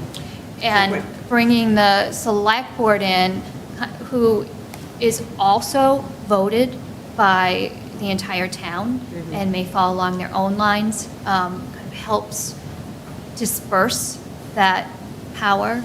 That is On helpful. both boards. And I Okay. will say, so I think there is tension though between, okay, so if we codify the language that's there, if we say Yes. like, we're going to do the language that's there, that's what we're going to do, then what Jess is suggesting can't happen.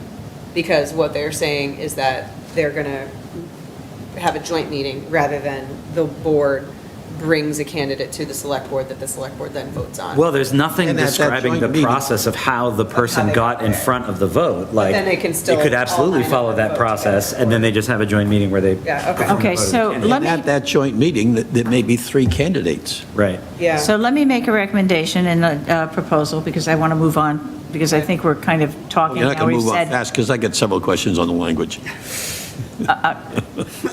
Okay, well, let go, ready, go. You want me to Fast, start? let's go. Yeah, on the Okay. language of this one? I think we should, of all the people eligible to vote, the select board and the remaining members, can a member participate virtually? If so, put the language in there. Where's it talk about that? It doesn't say that, it just says the vacancy will be filled by the select board and the remaining members of the board or committee to fill the vacancy by a joint roll call vote as soon as administrative. So can that meeting include someone present virtually? Does the But meeting? it It's a doesn't say- hybrid meeting. It doesn't say you can't, so I think that's fine. All right, so then, if that's what you feel. To fill a vacancy, a candidate must receive the majority of the total votes of all members entitled to vote. So if somebody's entitled to vote, but they're not there, does that, It's correct. You're reading it correctly. how does that affect the didn't work. majority? If they don't have, when the vote happens, there's a majority, let's say. If that number is not higher than a majority of the total who are eligible, then it will not pass. Correct. So you're reading it exactly correctly, and that's why. That's it. So So if you have 5 and 5, 5 and 4. one of them is missing, Yes. then if the vote comes back 5-4, it doesn't pass. That's correct. It fails. You didn't fill a vacancy. That is correct. Okay. Okay. Is that clearer? Is that clearer? Is that clear? Is that language clear enough? The object is to fill a vacancy. Not So make it- vote again. Not make it hard. Yeah, right. Vote again tomorrow, right? Like, Bring different candidates. call the meeting to get the person to show up to, there's all the, yes. Yeah. And they can come in similarly, if one remotely. person's Okay, president abstains, okay. And- Next comment? I'm done. Okay. I've created enough trouble. No, that's okay. I think words matter, so I applaud the fact that you bring us back to reality on those things periodically. All right, so I'm going to make a recommendation. My question is, what's been working for decades? Why monkeying with it? What I'm going to recommend is that we keep this, which is basically talking about what we've been doing, and that we adopt this language as, I think there's one tweak that we've made to it. I don't know if we did. Or did we do so I was going to appointed? look into, the person, So Let's appointed. just, should we cross out or elected? The person appointed, or no, Appointed, well, I mean, leave the so in there, I guess. I just don't like the, Oh, we're discussing appointed or elected. person so Second last, appointed third or last line. elected shall be a registered voter of the town and yeah, shall, right. yeah. So let's leave To me, that. it's an appointment. I would strike elected. I would strike elected, yeah. Because elected to me means elected by the, Okay, Just In so, confusing. this context. okay, yeah. okay. So with the edits, my proposal, my motion is to accept the wording as here with the edits that we have just seen. Second. And I have a second from Nikki. Okay, and now we're going to vote. And this is on, okay. And Bill, Yes. Nikki, Yes. Jack, No. Steve, Yes. Russ, Yes. Karthik, Yes. Eileen? Yes. Betsy, yes. Okay, so that's 7-1. All right, okay, let's move right on. Just because I'm taking a look at the time, the next section is the draft finance article. I've made the changes that you've discussed, and I've also tried to make some of the changes that were recommended by the town administrator and assistant town administrator, and I have some explanations underneath in comments for why I made the changes. I have not heard back from the town administrator or assistant town administrator. I don't think you have, of whether this is. I'm assuming that no acceptable or news is not. good news because Okay. we didn't hear back, so. Okay. The other So- things is an FYI, is I did provide this to the Ways and Means Committee, Mm-hmm. because I thought, because of their involvement in this, that they should feel comfortable with this. So maybe what we do is table this until we get feedback back from them. They meet Um, tomorrow. Ways and Means? Yeah. Oh, yeah, we're meeting with them tomorrow night, Oh, actually. yeah, oh, there you go. So you knew already, I didn't have to tell you that. The paragraph above that, that's the existing that says draft finance article for review? That's existing language, or No, that's No. proposed? this is all That's just the new. memo. This is all proposed. This is what we talked about by draft, which means, So what we those talked about three last lines, we're time. not looking to put them into any place? That's just, Oh, where I said after receiving feedback from the committee? Yeah, no, that's just my notes. editorial But, comments. um, Don't worry about it, don't yeah. worry about it. so if that language is important, I would say which committee, No, Oh, that's, no. That's just my This notes is, to tell you what's. Okay. this is like, cross it out. as a committee member, this is information for you to know where the body of the content came All right. from. So we're going to, we'll move this to the next So, one. There's a lot here.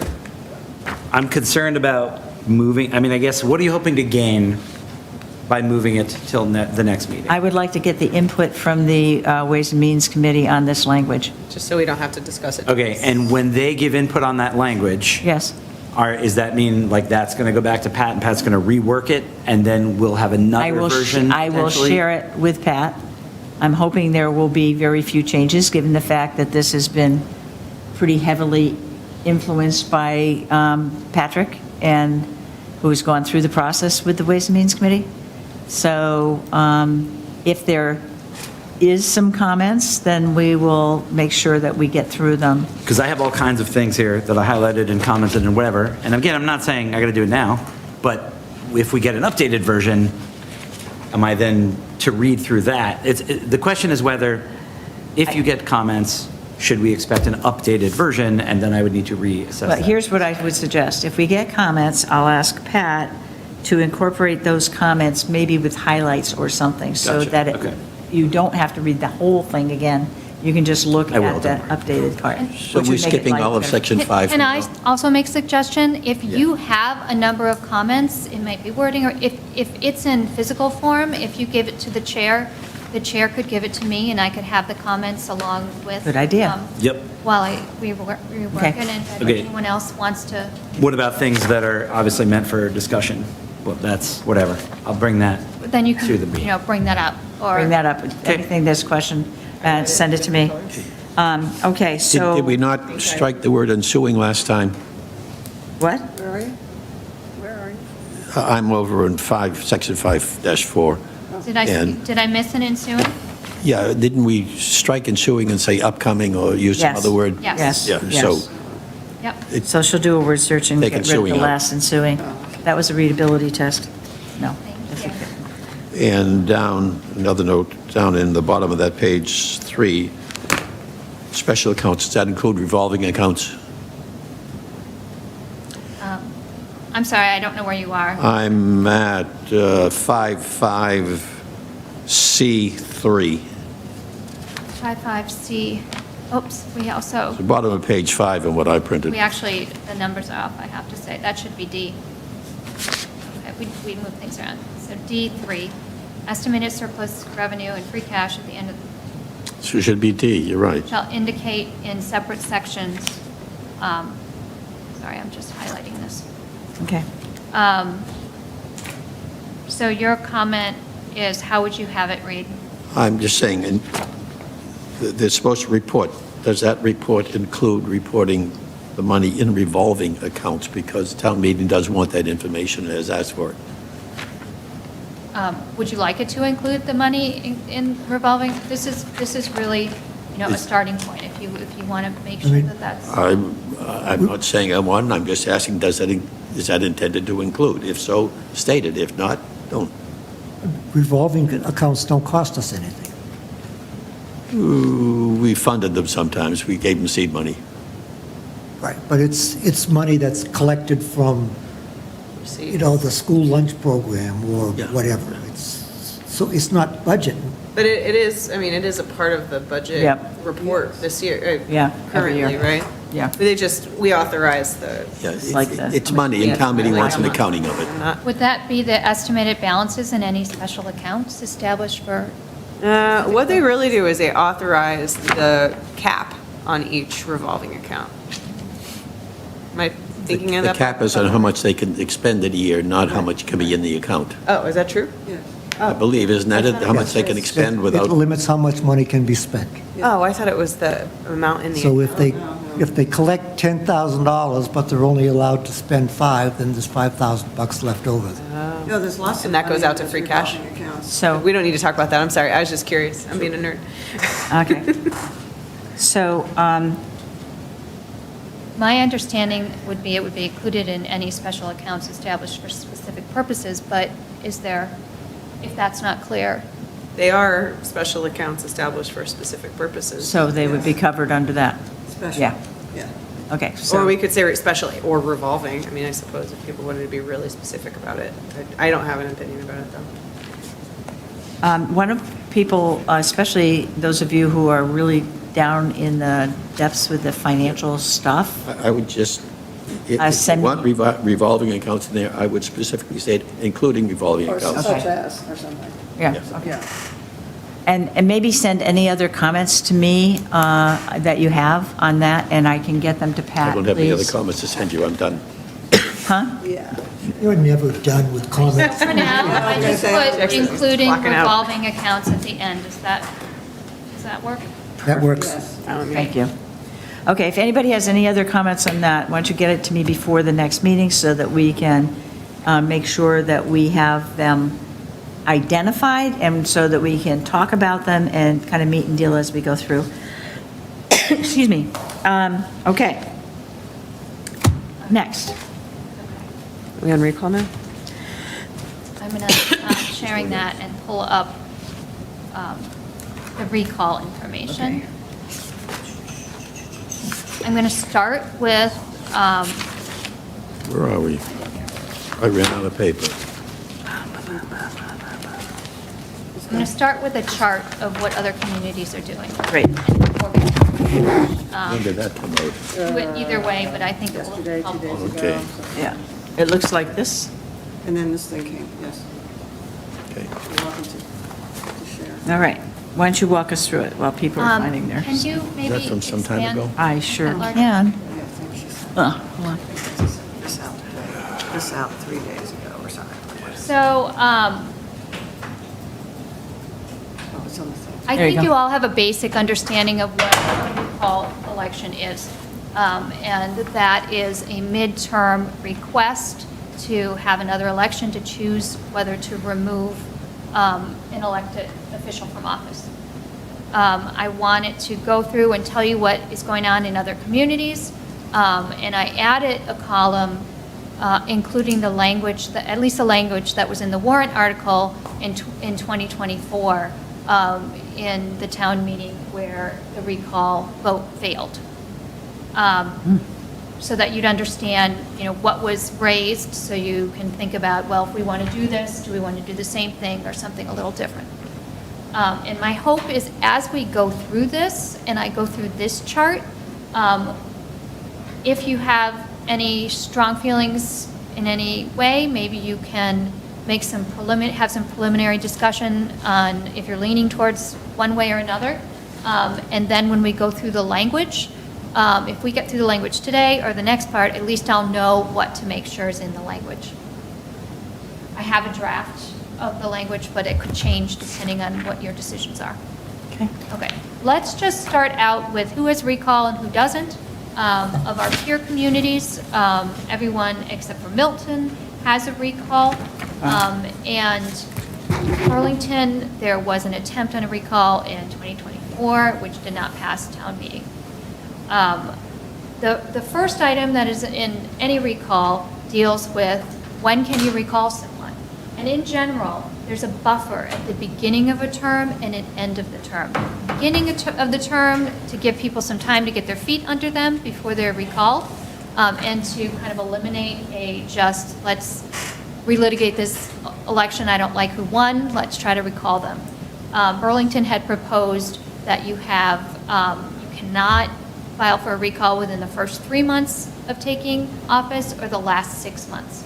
And I think that most, Walpole's is an outlier, but most say the last 6 months of office,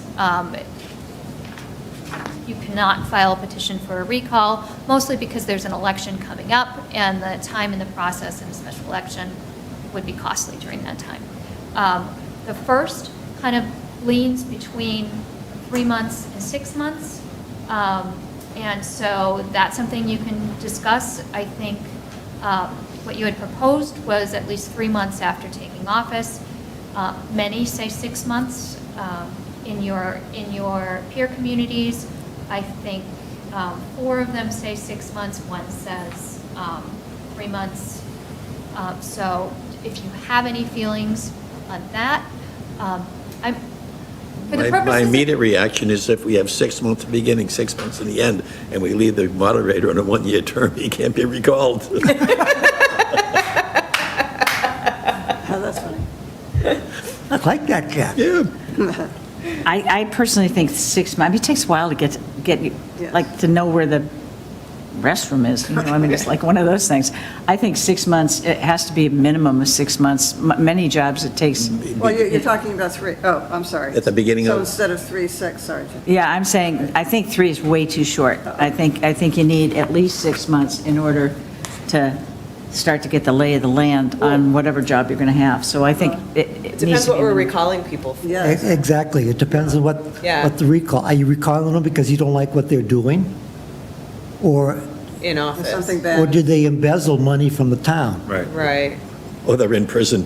Well, But they're- you don't make different recall rules because of why No, you're but I recalling think, them. I just think you have to consider that when you're. How does that work? How does that work? Because it seems to me, I mean, well, first of all, if somebody can be accused of something, but not necessarily, right, it takes a while to get convicted, right? Right. So I think this is part of what happened at town meeting. It was just, tricky. like, so if somebody's accused of embezzling money, it takes a while to go to court and all that process, right? So they can be, hey, how does this work? So. If it's criminal, there's an Under indictment. state law, you are not permitted to stay in office only if you are incarcerated for this. And so. Even if you're convicted and you're not, all right. Right, so that's just, that's just the baseline. Yeah. However, charters can make decisions, and some charters have separate provisions altogether about, if you're convicted of something, that you no longer hold office. Not many charters include that language, understanding that there may be a difference between the legal representation someone has, what they're offered as far as a deal, and it, there might be some disparity in how people are treated that lead to their conviction. So it's not often included in there. Some may just say if you're convicted of a felony, you're out, but that takes a while. So if you have a recall, it's unlikely to take. Well, if it says if you're convicted of a felony, you're out. No, if you're incarcerated. No, Define I'm saying, incarcerated. If we say, that. if we say, for example, if you're convicted of a felony, and I don't know if there are other things we'd want to have included with the felony, then you're out. Just forget recall right now, just like a general, that's not a recall, that's a, like, So are we talking about something else then? well, I'm Ethics saying, provision? it's qualification related, for office. it's related. But a lawyer's going to say, if you're convicted but under appeal, you're not convicted. That can And go, that whole that can go process 6 or takes 7 And years. that's why, Yeah. the issue is, how long do you wait for an appeal? Okay, forget it. That's the lawyer. I take that back, yeah, no, okay. So- It's never easy. Yeah, so, The other question I would have, define incarcerated, because someone couldn't make bail, they're Yeah, incarcerated. I'm taking that out, forget. You are, I am, okay. I'm like, it's back in my mouth, I didn't think about it, gone. Okay, let's try something else. Keep going, Pat. So what we are talking about then is that we're unhappy with how somebody's performing the duties of their office. That has to be what this conversation is about. Am I? I think it's right? more generic. We will You get don't to know that. We why. get to choose, we will talk about the options. We're about to talk about it. Or let's go through the whole thing and then we can come Yeah. back, Okay. rather than piecemealing it. Okay. The next thing I wanted to talk about is whether you want to include town meeting members on this recall. Most are silent or exclude town meeting members.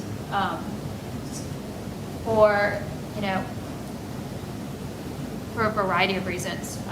People who are running for town meeting, they're one of many in the town meeting, and there's more of a concern about making sure that there are enough people running for town meeting. So most exclude town meeting members from recall. Okay, Letting you know. next. Grounds for recall. So what was proposed in Burlington at the last time for recall was that you had to have one of these things: ethical violations, ethical misconduct, criminal activity, failure to fulfill duties, or broken promises.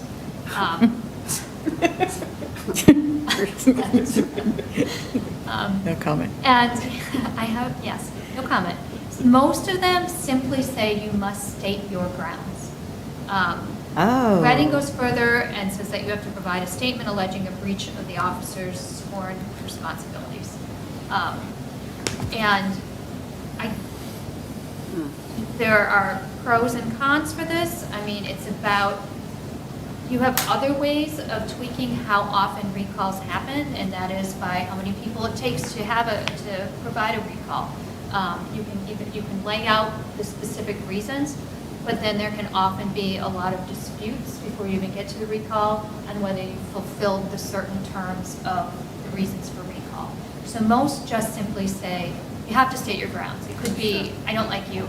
It could be more serious, but you have to include that in your affidavit starting the process. Okay. And there's no, what's the word, like evaluation of whether or not those grounds are, Exactly. you know, because- there's, Only in that whether you can get the people to sign. Yeah. okay, all right, Right. Yeah, Okay. his birthday was Friday, I don't like him. all right. Okay, next. Next is, there's really a couple of parts of this process.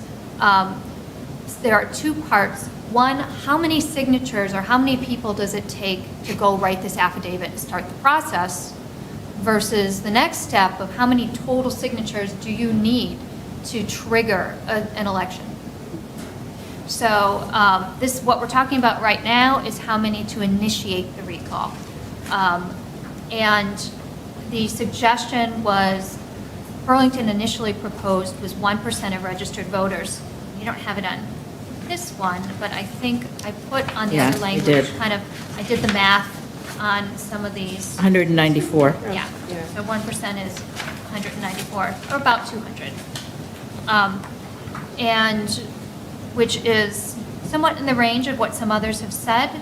Dedham said 250, with further qualifying, you need at least 25 from each district. And Milford, 10 voters. And this is just to take out the first affidavit. Yeah. Yeah.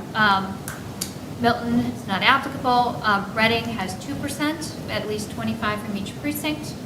And Walpole has no initial qualifications. Like, one person could do this, but then they have to get the signatures. The next step. Winchester, 200 or more voters, at least 25 from each of the 8 precincts. So I'm going to go through it all, and then you can talk about your first, if you think this is something you might want, and then what your choices are. Okay. Time to obtain signatures. Most are 21 days, 20, there's a 30-day and a 60-day. Obviously, the more days you give someone, the more likely they're going to be able to come up with these signatures. On the other hand, you know, as opposed to when some of these charters were written, there's a lot more electronic communications that make things happen more quickly, where someone can say, I have this on my front porch, and post it to Facebook, come and sign it. So it's a little easier to get signatures than it used to be, but, you know, there's a variety of days. The next section, the number of voter signatures to compel an election. Burlington had listed 10%, and now I don't have my communities on the other You're side. talking to get on the ballot? That's it, just, 10% to get on the ballot, to Ballot, get the yeah. question on the ballot. And they vary, 10%, 20%, and 10% or 15%. And a couple of them say that you need a certain percentage from any one district. Yes. So, and that is, you know, that is to make sure it's a town-wide occurrence. But, you know, that's completely up to you. Okay, election timing. Now, should say 90. I can tell you, there's all different dates on here, 64 to 90, 60 to 75, 64 to 90, 3 to 5 weeks on a Saturday, unless the election is to be held within 2 months. When do you hold this election? I guess our general recommendation would be 64 to 90 days, and that has to do with the election laws and how long it takes to create the ballot, et cetera. That has been upheld. And what we do is we look at what's going through, what's getting through the legislature right now, and what gets changed. We think 64 to 90 is probably the best bet right now. So there are two ways of writing a recall. One, and having the recall. One is you simply have the recall at one election, which is, yes, do we want to recall this person? Yes or no? And if the answer is yes, we want to recall them, then we fall back on that provision in the select board provision of how you replace them. So it just qualifies as a vacancy at that point. Just qualifies as a vacancy. Okay. The second way is to have the new election at the same time as the recall. So as you see. Didn't they do that, and they recalled and reelected him at the same? Most, Yes. right, and then you'll have the question of, are you allowed to be on the ballot if you were just recalled? But, so the election for, is it concurrent with the recall or not? I think, although most of these have concurrent recalls, I think the trend, well, there are reasons for both. Some of the new ones also have concurrent recall. The concern is, as you might have identified, it conflates the issue of whether this person, it's. It in just some becomes an extent, election. It's a new election. You're asking for a new election. And it may be that somebody who ran and it was close would want to have a recall and have a reelection. So it separates the issue by having just the issue of the recall be on the ballot, as opposed to that and the next election, separates those issues with a little more time. On the, in favor of putting them together is, efficiency, getting a new person in right away, cost, but that's for you to decide. Next issue, if you have a concurrent election, can the person who was just removed run? A couple are silent, a couple say no. I think that, the concern is anyone can run, anyone can run for an election if they meet minimum qualifications. So if you're now excluding the person who was recalled, that's, some people think that that's a problem. On the other hand, you have the circular of if you let them run, will they just be recalled again? I think But if you let them run, it's an issue. Like, there's Anya a had a hand up. question, yeah. Great. I don't know how to recognize Nanya. Do you? Go ahead and just ask. She can't just I mute it. think you have to unmute her. I do.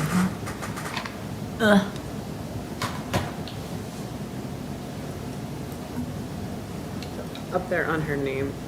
On her Yeah, name? And to the right in the upper. She's muted. There you go. Not that one, right next to it, there's a mute sign. Little mic. Yeah, there you go.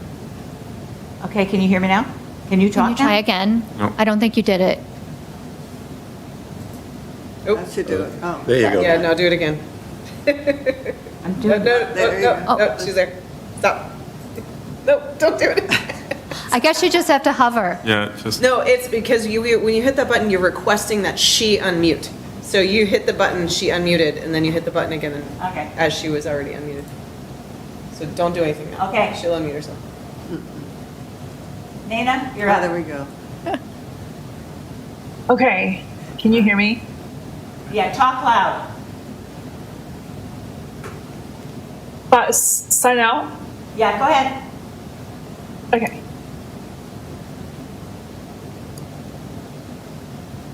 Did you have a question? She signed out. Oh, wait, what? You said talk loud, she said sign out, and you said yes. Oh, no. Sorry.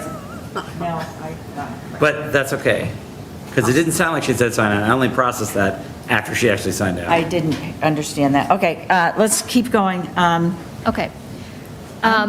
So, that's the next question. Can you run if it's a concurrent election? The next issue is the voter threshold. And that is, there's a simple majority, we'll talk about, the question is generally, should X in the office be recalled? And you need a majority, simple majority of votes for it to pass, and that's true in all cases. In a couple cases, though, there is a threshold that 20% of the registered voters must vote in the election. And that is so that, if you call a special election that's just on the recall and only 10% show up, should 10% of the people get to, and 6%, and 51% of them, so should 6% of the total number be allowed to recall someone. So there's a possibility of adding in a threshold. This is giving me deja vu from the town meeting recall conversation that we had. Right. Okay. And generally, most of them say 6 months. You cannot have a recall attempt for 6 months after the last recall for this person, for this candidate. So if they lose, you can't immediately file another petition for them to be recalled. I think Burlington had originally suggested 12 months. The peer communities say 6 months. Next is, if someone is recalled from an elected position, can they be appointed to any other positions? And several say not for 2 years after recall or resignation. Some are silent on that. So those are the basic options. And, cafeteria choices for a recall election. And I guess I never did share that. I'm sorry. I thought I had shared it, but it looks like I'm unsharing. It was there. I unshared it someplace.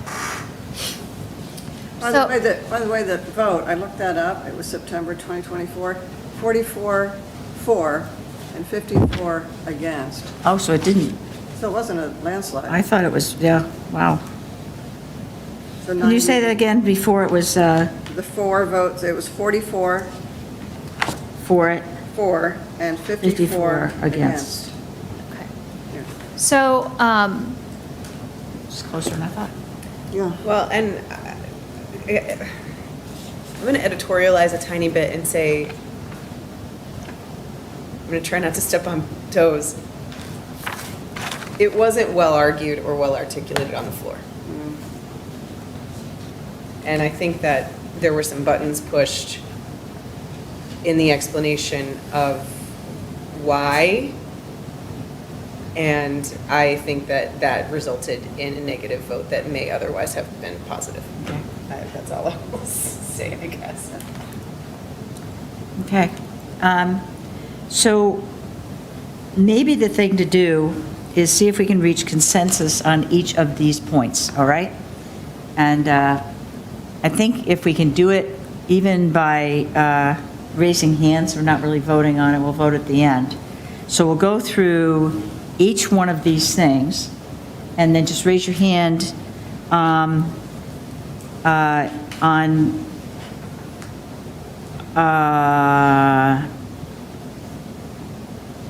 what I think what I'll try to do is get the one that seems the most popular, and I'll articulate. Raise your hand if you think that's right, and if I am going off in a Gonna wrong do this direction. now, or Yeah, I'm going to do it right now.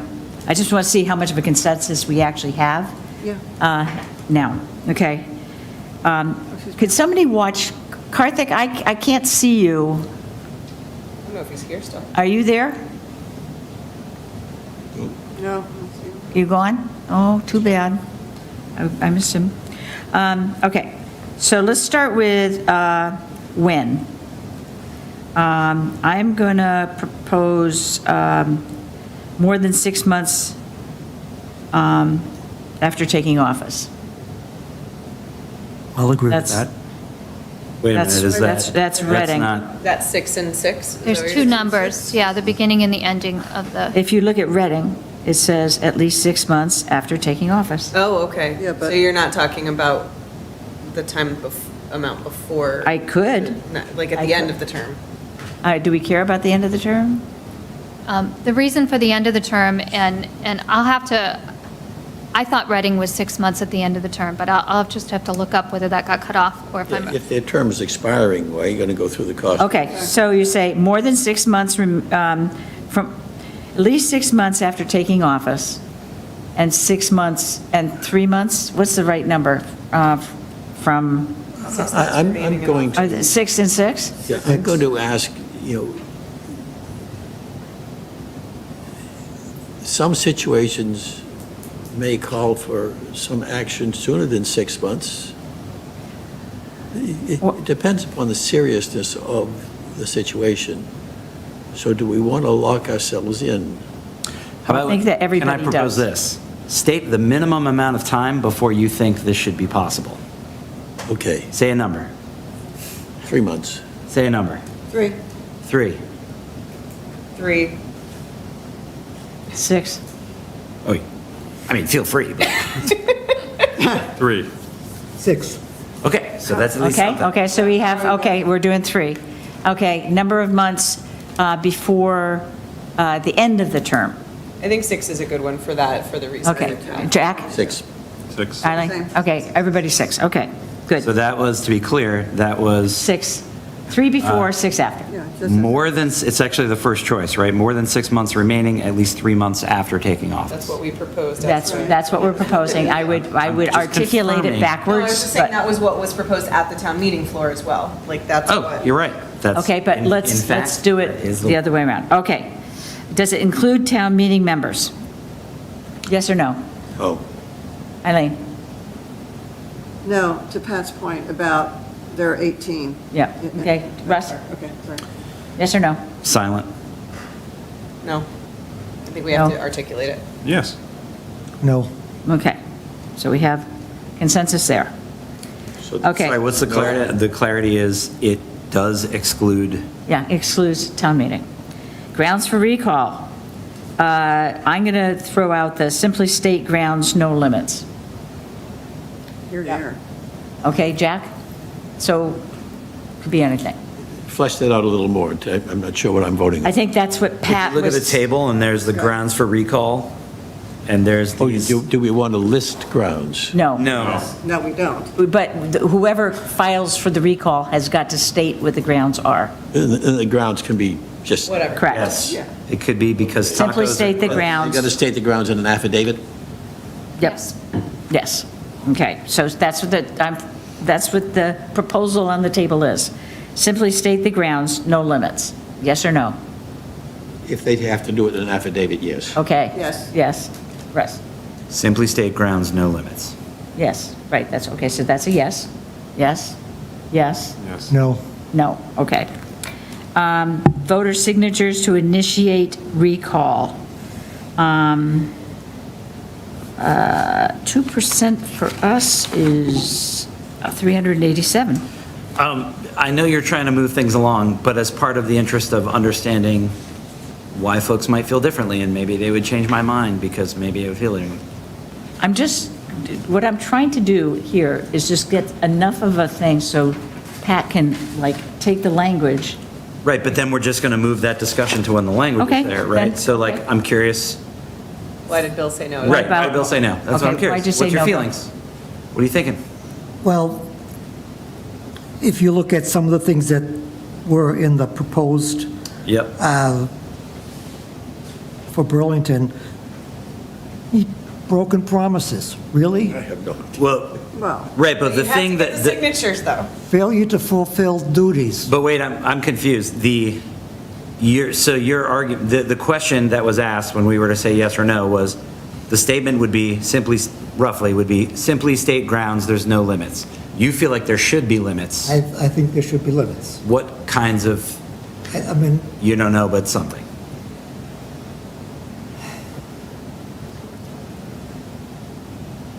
certainly non-political. I mean, You just don't want spurious yeah, recalls. I mean, Which- someone's in jail, fine. Right. But if we're saying we need 394 people, let's say, too, or whatever number that was. Yeah. 387. I want this to be very difficult. Yeah. Yeah, right. Very So we're difficult. saying you have to collect these signatures. I think that's where the difficulty comes with the number of signatures you have to Yes. Yeah, collect. like that's where the hurdle is. So if somebody, anybody could be like, I don't like Bill's glasses. I am going to want to recall He didn't them. call me on me last time. He didn't call on me.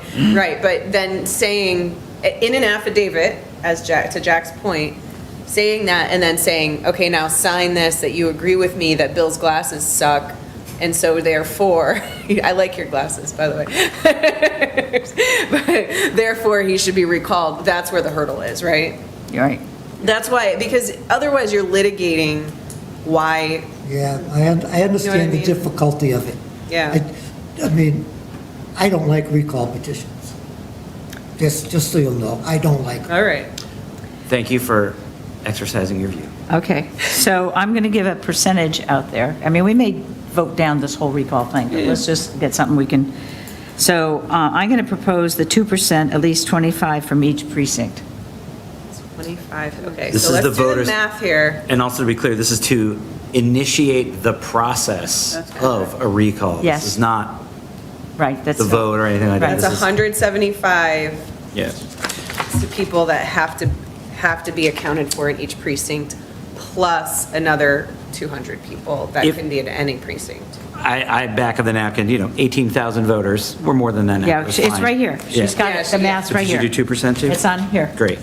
2% is 387, so basically 400 voters. In the language. Yeah, gotcha. So 175 of them have to be accounted for and spread across the precincts, and the other basically 200 can be Can go from from anywhere. anywhere. So it's a high bar. It is a high bar Yeah, it's hard to get To 4 initiate it. people. to initiate it, because you don't want it to be spurious, to Bill's point. You want it to be something that is Right. meaningful. You don't want the people in, I'll just pick on Fox Hill, Right.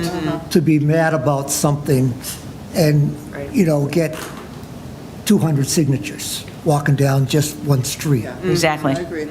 Yeah. So that is Can about. I just make a distinction, just so you, and maybe you don't need this distinction?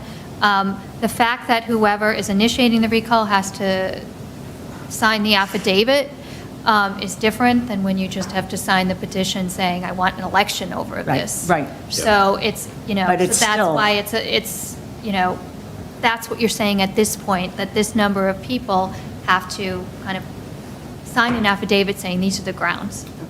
We're saying Right. voter signatures to Yep, initiate a exactly. recall? Is an affidavit. Not a It's not a petition? petition, it's an It's affidavit. signing the affidavit before you then go and see if you can get enough No, signatures we're to demand the confusing. recall. We're confused. I think we're confusing. Well, I think reasonably I'm, okay, I think you understand. I'm sorry if I could. Okay, so yeah, I think what we're saying is The that you person- can have, the person signs an affidavit with listing all the stuff.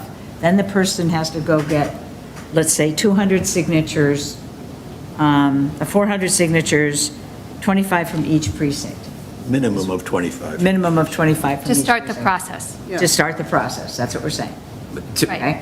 Right? to Yeah. start the. Just wait, she's gonna, petition. she'll catch up in a second. It's two, Becca's yeah, coming. it's It's two two tiers. two different pages. Right, there's, Yeah, the first okay. one is to actually get it, make it real, like this is a real recall.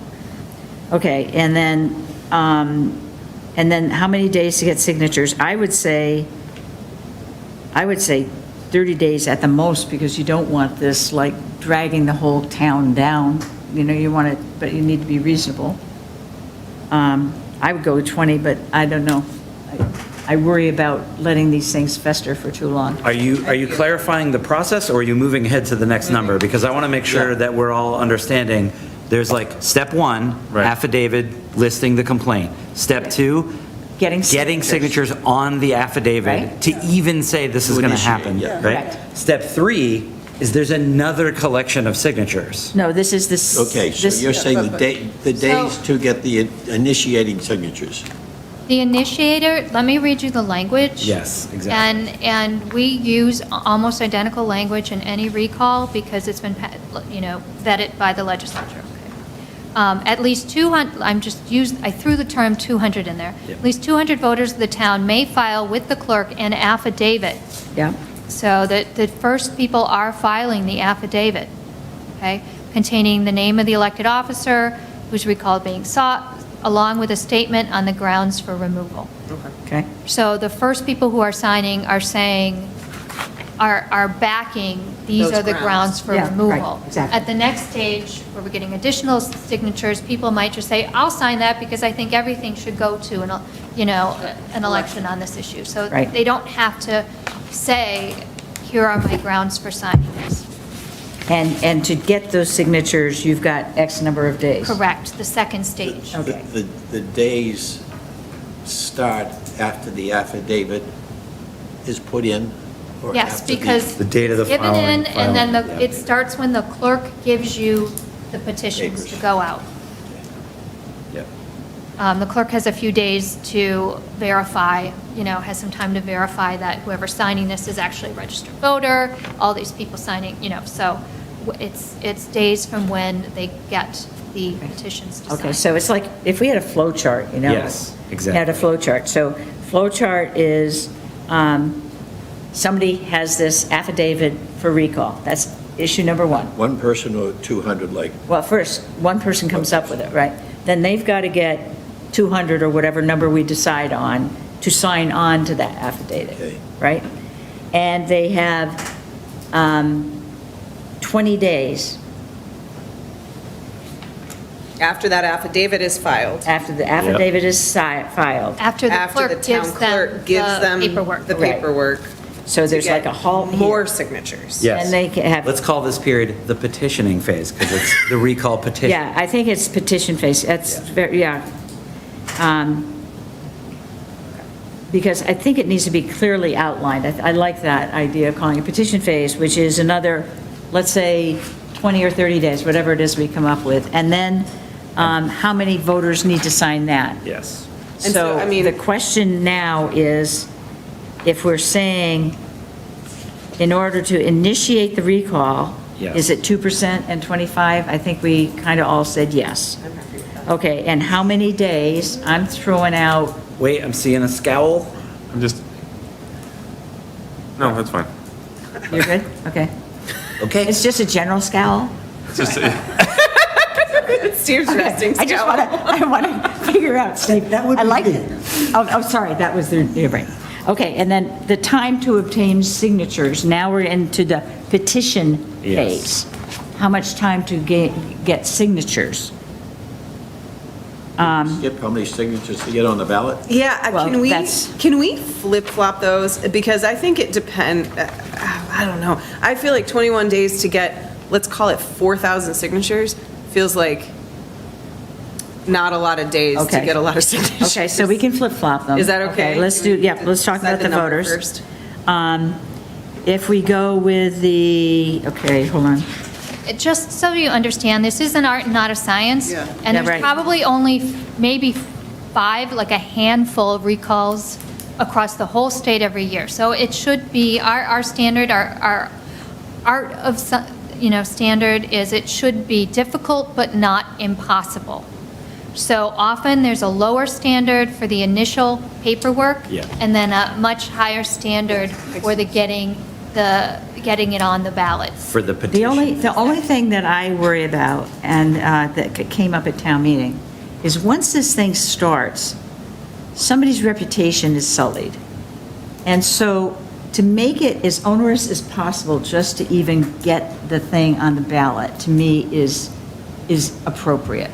Because then you're taking out some of this other stuff. And it's kind of like a starting place for me. It's like, it gives the idea, I mean, we have recall, but I remember the discussion, and people were just so concerned about frivolous, especially because we have some hot topics going on around town, and people get very impassioned about certain things, and it's kind of the flare-up of the moment, and then other things happen, things settle down, and there needs to be some Or the protections. people that they were mad about get voted in the next election anyway. Yeah, I mean, so it's. So I'm a little confused at literally just what we're doing at this moment, because first we were working through them in order. Yeah, I'm still- And then Nikki said, can we switch the dates around? And I didn't quite follow that. No, no, no, Was that no, no, no. saying That's not what You she's saying. wanted to look at a different date? No. She Here. wants to talk I about, want to look at this row, the number of voter signatures to compel the election before we talk about the time to obtain signatures. Okay, well, that is important that I follow that, because Yeah. that is a very different thing. Okay, I'm so. really sorry. it's just a matter of, she's saying, let's figure out how many signatures we need. we're going to ask people to get before we figure out how much time we give them to get Right, them. but remember, there's 2 parts where you get signatures. Yeah, we're talking about the second Are we part. talking about phase 2 of getting signatures or Yes. phase 1 of getting signatures? Phase 2, because phase 2 is the only one that delineates how many days you have. Except Betsy is arguing for the concept that making a higher bar during phase one helps protect someone But from a that, no, spurious that only is the accusation. number you need to get. Yeah, just the number, not the amount of time. Because to get the affidavit, like, there's no, Hold on. Lord. Okay, let me say what I mean. How about that? What I'm saying is that we have, which we've already done. If we say that we kind of came out on the 2% and 25 from each precinct, that's a heavy bar. For voter signatures to initiate recall. Right. Okay, I'm follow. cool with that. Okay, so Yep. that's a high bar. I'm Okay. not saying that we put another time frame. The next time to obtain the signatures, which is the petition phase, that next one applies not to the affidavit timing. Right, in It's the language I say, there's the affidavit, it's the affidavit phase and the petition phase. Yep. Okay, so So this, this number, the number of days, the time to obtain signatures row is applying to the petition phase, not the affidavit. exactly. Because you have Okay. on the There is no start So that's of the why, statement- wait. Just me and Betsy. Okay, then we're good. I think there is no time frame on the No. affidavit phase because nothing happens until it lands in the Fair clerk's enough, desk. fair enough. So now the question is, before we talk about how much time, we're going Okay, to talk I about how many understand now what you're, signatures. I Okay. understand where you're going. Okay, good. So how many, what is the number of voter signatures? Looks like that's kind of a little bit, 20%, 10%, 15%. No more than a certain percentage. I guess this is where the 20% for Burlington is 3,800, 15 is 2,900. So,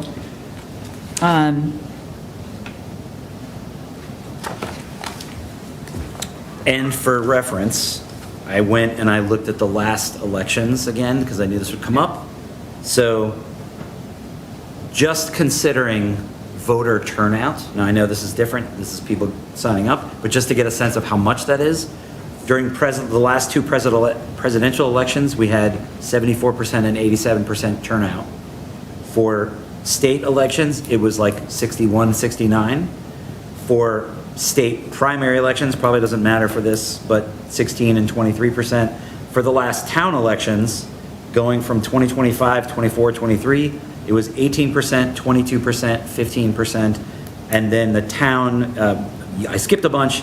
In 2018, it was 13%. My point to that is to say, when you consider something like 20% of signatures, realize that 20% of voters did not show up to some of these elections, but 20% of voters did show up handily to things like presidential elections and well, or the state elections. special election got 35%. Yes, and yes, exactly. yeah, we did have almost like a precedent, because we just had a special election, Yes. and we had 35%, so. I also think, like, to your numbers, it is a little bit more informative to look at the raw numbers for these last couple of years for Yeah. reasons I'm not going to talk about here, but that are frustrating to me. But it went up from around 2,800 people showing up to around 3,800 people showing up. So there's. Yeah, I see your that's point, yep. When more, yeah, so looking at the raw numbers is also informative, is all I'm trying to say.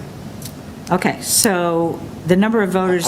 I would say we would go with the higher number Yeah. because the issue of a recall should be so important and Right. to push people to show up and participate. Yes. Yes, and the average person isn't as informed as the Yeah. people in this room. So are you suggesting 20% voters, no more than 20% from any one district? And, well, That's the highest. hold that number in mind for a minute. Are we going to have a criteria on the vote? Should, That's a later topic. Yeah. well, I think it relates to the number here, too.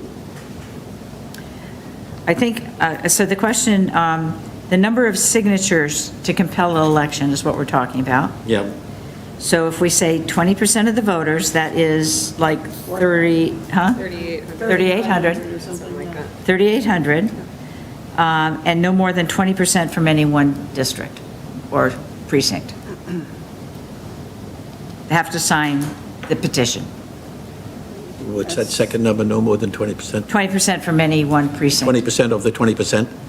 20% 20 of the total signatures that are initiating the election no more than 20% of them can come from any one, So you can't have the situation that Bill mentioned before. Fox Hill. the angry Fox Hills. The Angry Fox Hill, right. So putting out 20%, you want to make it as onerous as possible, right? Are we, Jack, yes? Yes, 20%? 20%? Yes. Okay. Yes, yes, yes? No? I would support 20% if necessary. I would, knowing what voting turnout has been over the last few years, and this is just getting signatures from people, I would veer more towards 15% with that same no more than 20% from any one precinct stipulation. But if the rest of the folks are good with 20%, I can go with that too. I would support a lower number. I think 20% is kind of high, just for Okay. signatures. Do you want to try the 15 and 20? Bill, what do you I think? mean, I don't mind 20%. If I'm in the minority, I'm in the minority. Well, you're not, you and Steve are both. There's at least, We're in the Does anybody- minority together. I think I'd be comfortable with 15. Jack? No, I think that we should have the high bar just to even get it on the ballot. Yeah, 15 is an extraordinarily high bar, though. 15 is 15 is every single almost person who 3,000. showed up. I think, whatever the reason is, it should be so egregious and community-wide known that there should be no difficulty in getting 20% of the signatures. Shoulds are difficult, though. I think that even as much communication as the town tries to do with anything, people just aren't as informed as we would hope that they would be. Well, that's what the person going around getting the signatures got to do. Well, It's like you might be $1,000, right. it's almost 1,000 person difference between that. Well, you, like Between 2,900. 15 and 20%? Yeah, yeah. Yeah. I don't know. I just, again, like the average Burlington resident is not as informed as the average Burlington voter and doesn't have their finger on the pulse of things. Like, and I'm trying to be responsive to what I've seen in the community. Well, these are voters, not I'm talking about the average person who shows up Yeah. at the elections every year. Yeah. Right? But anyway, that said, Okay. I'd be most comfortable with 15. I could support 20 if I needed to. Okay. So 17 and a half, you go. Sold. Bill, what do you think? Just give me a number. I like 20. Okay, then 20 is the consensus here. All right. Election timing, Pat, you said 64 to 90 Oh, we haven't done the days. time to obtain signatures. Oh, number of We gotta signatures, sorry, go back. Sorry. Number of signatures. So now No, you need to Oh, the collect number of days. Yeah, in that case, 20% I of would, voters, no more than 20%. I would go Yeah. 30 days. in that case, I would support 30 days. I wouldn't want to go longer than that for the reasons you talked about Okay, negativity. 30 days, okay, Jack? That's quite a task to get that many signatures in 30 days. Well, yeah, but you don't want this hanging out there, is I Yeah. guess the point. Okay, 30 days. I'm good. Okay, 30 30. days? Okay. Steve? It's 30 days Okay. from the time the clerk gives Yes. the documents. Yeah, okay, so then now we are in election timing.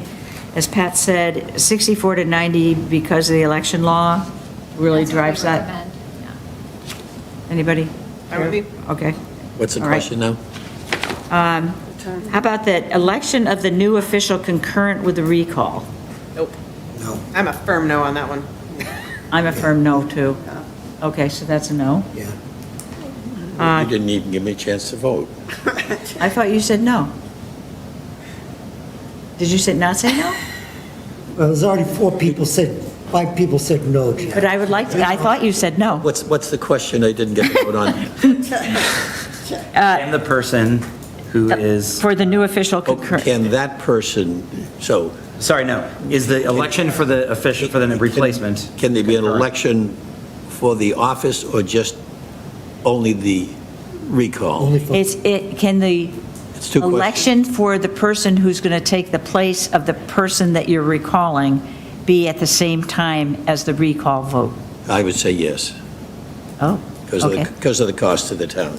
Well, I Okay. think it will revert, though, to a select board filled vacancy. See, it be wouldn't another go Until election. the annual election. Yeah. It would not. be another- Another election. Yeah, Yeah.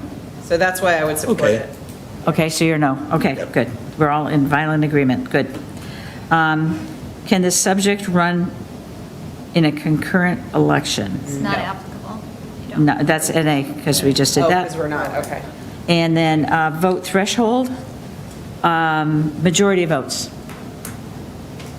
Okay, now we're talking about what you were Yeah. thinking about. What wins? What wins? And the- I'm saying majority of votes. That's what I'm As throwing out opposed to a there. minimum number saying yes to the recall. I'm in favor of the majority of votes when 20% of registered voters must vote. So 20% turnout must be Oh. achieved, Yeah, and then majority winners. If every single person who signed the petition shows up and votes, then you meet that threshold. right.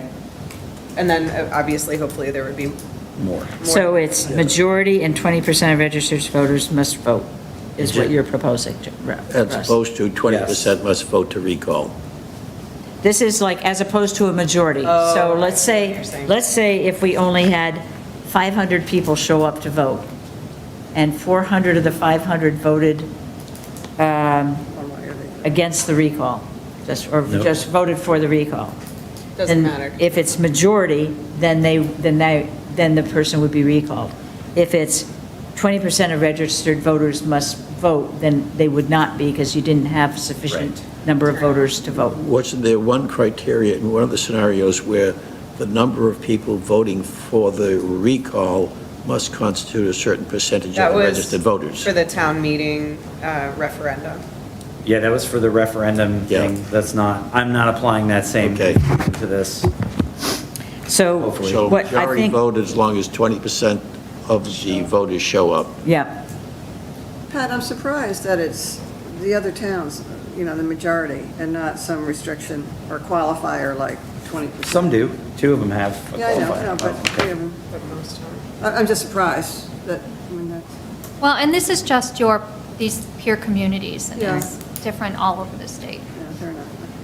okay, so the proposal on the table is majority of voters, 20% of registered voters must vote. So can we do yes, no, Jack?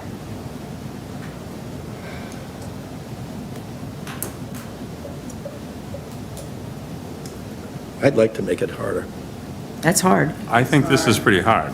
That's all You right. do? Yeah, I mean, Getting 20% of the registered voters to vote is very hard. Well, we've got 20% of them to sign, Right. exactly. It's- So- But that's, you but I know, think that's and so hard as well. if those people all vote, then you're going to have 20% voting in favor of the recall. yeah, Possibly. So maybe it should be a percentage of voters who vote in favor of the recall. So you do want that other language. confusion. Yeah, yeah. The, so what are you proposing? Just give me a proposal here. What should it say? That, it's a majority of votes, but 20% of the registered voters must vote in favor of the recall. Right, that's, okay, that's what's being proposed. No. no, No? He's Must vote making it in more- favor of the recall. So, Oh. in other words, 40% must show up. the math. No, is good. 20%. It's not, you're not specifying how many show up. You're only Okay, yeah. specifying how many had to vote in favor of the recall. So, okay, yep. So if all there's- those people who signed it show up to vote, Yeah. Well, they won't all be voting for the recall necessarily, but I get your point, right? Because there are some people who are just like, yeah, I believe that, you know, if people want it on a ballot, we should put it on a ballot, right? Well, wait a minute. Yeah, yeah.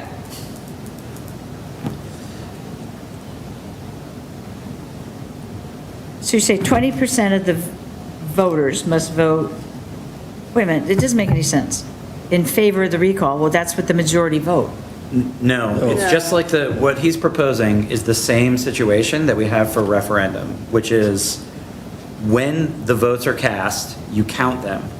And whichever side won, you then say, did that number also meet the threshold you've provided? So in this case, it would be 20% of all registered voters voted to approve the recall,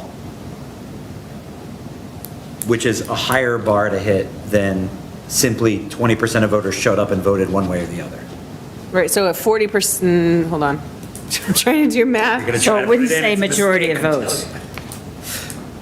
It wouldn't say majority of votes. It would just say 20% of the registered voters must I think we have to say both. It would say majority Yeah. of votes, because who won? The majority won.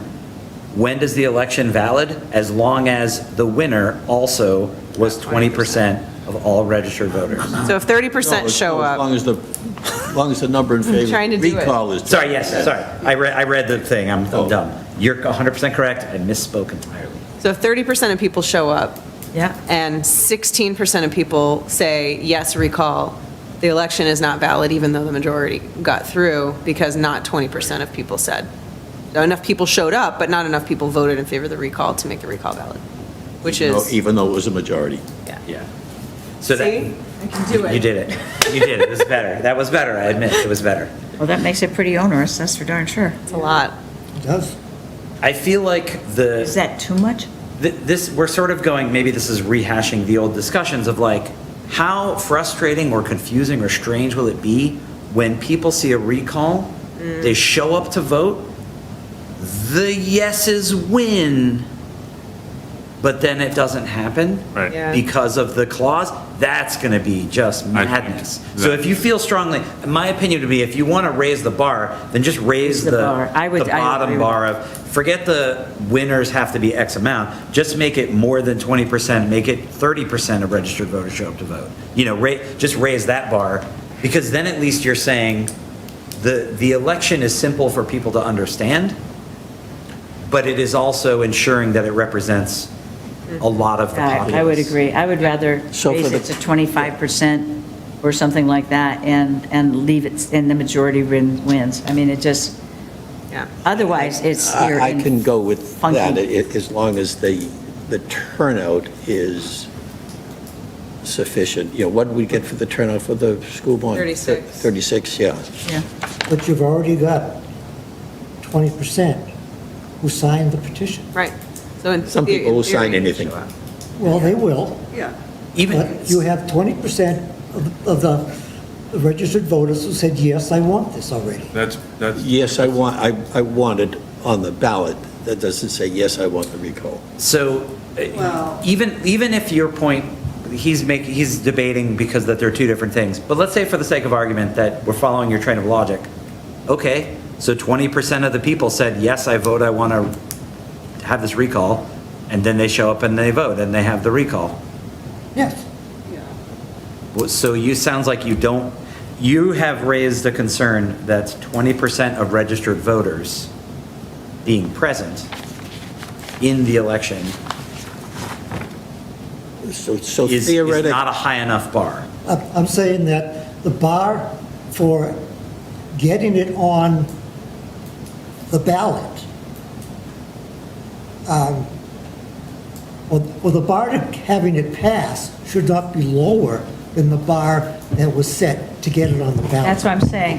If we say 25%, not 20%, 25% of the registered voters must vote, and that it's a majority But that wins. It's only 12.5%. But it's higher.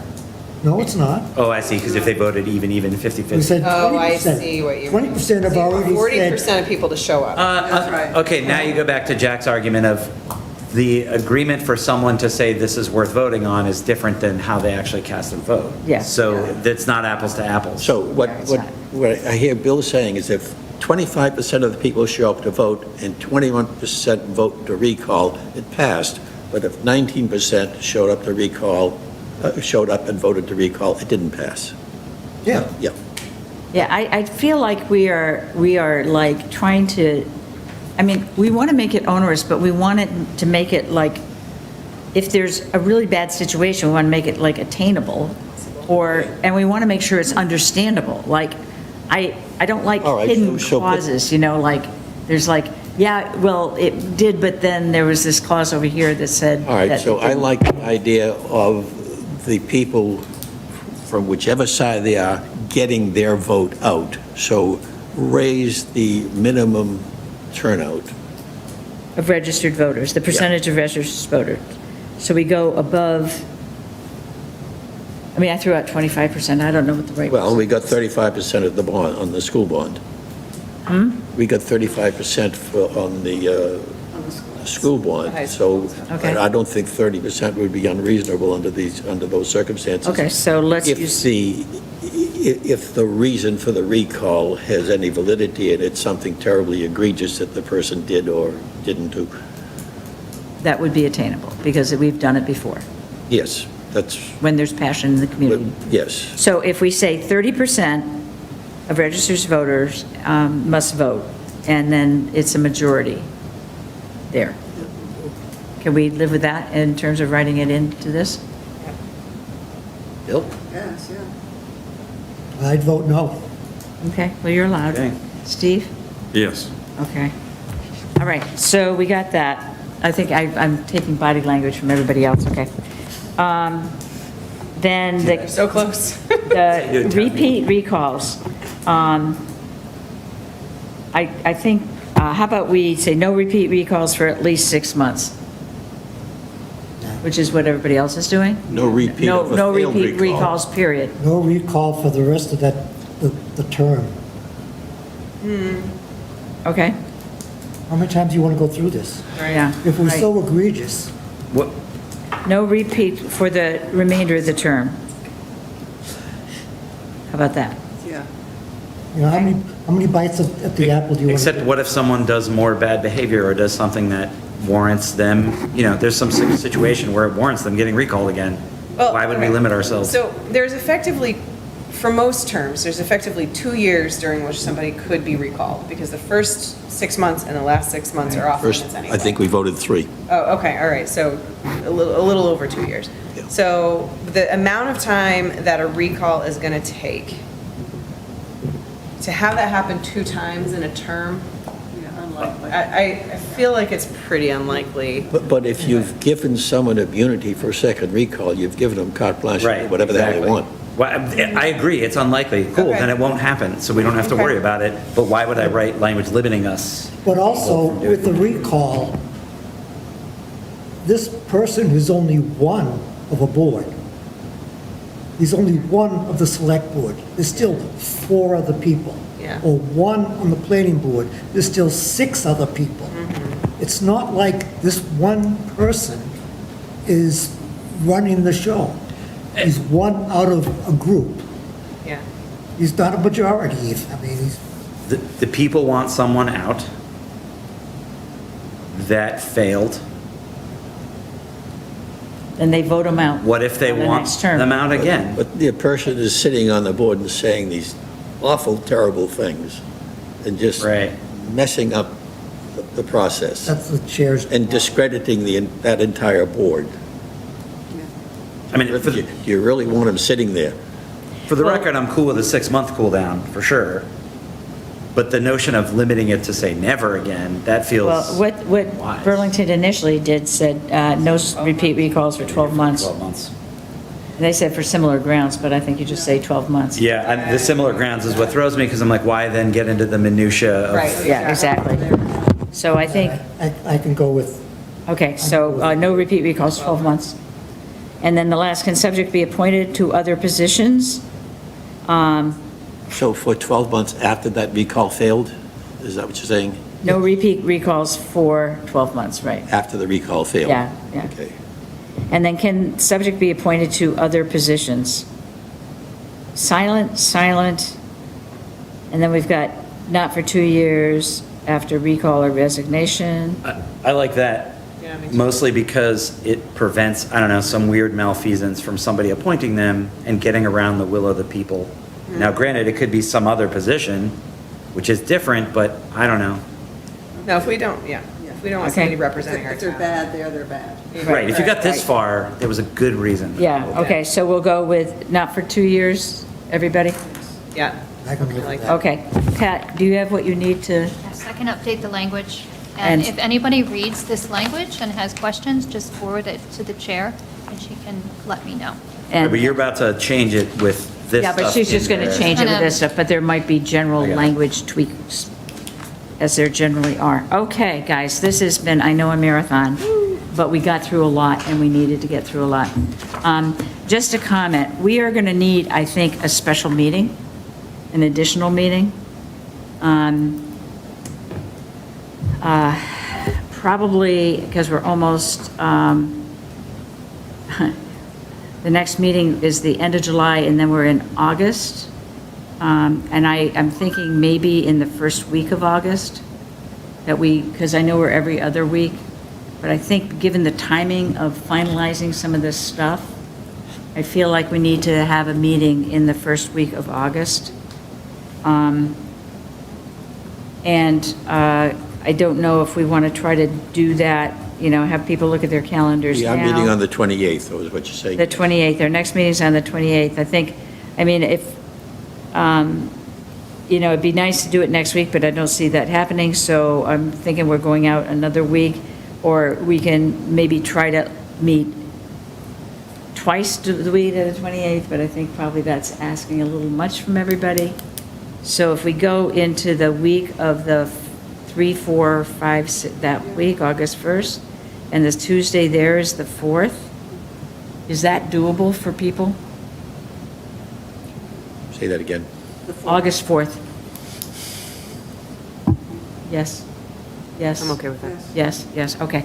So let's make August 4th our next meeting after, well, the one after the 28th. The next meeting is Next meeting is the 28th, right. I'm lobbying to get this room for the next meeting. Okay. I'm trying. If it doesn't work, I think I will ask Stephanie to do the presentation online so that she will be coming through the speaker, because in the other room, the speaker's actually good.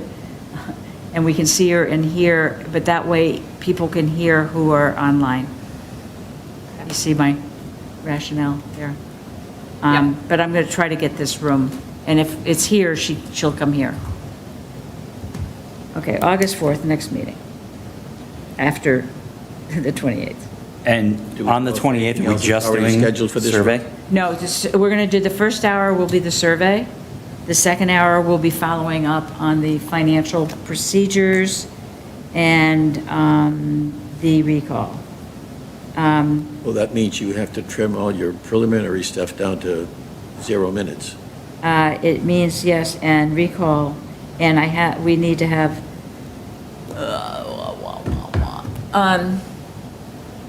the only other thing was outstanding was whether somebody needs to be a resident or not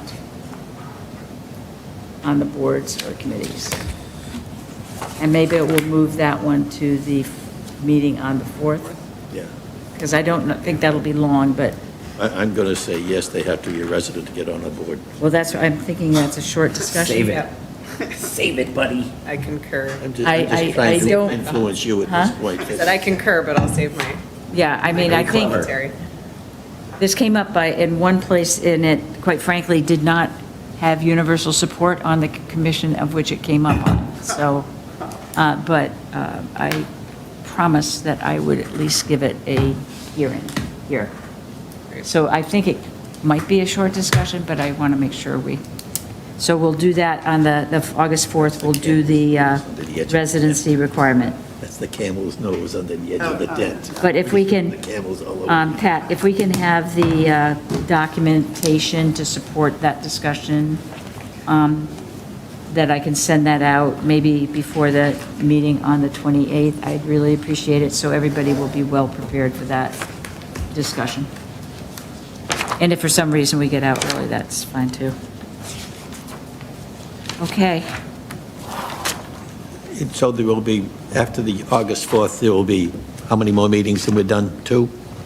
Two What? more in After August. August 4th, how many more meetings will there? We're going to be meeting all through the summer, I would think.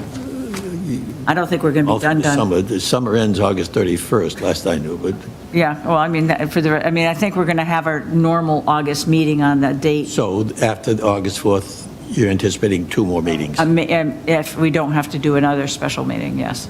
We need to get this done, so I think it's going to be, and Pat, why don't you speak to timing, because you know how much more we have to do and how complicated it is, I don't.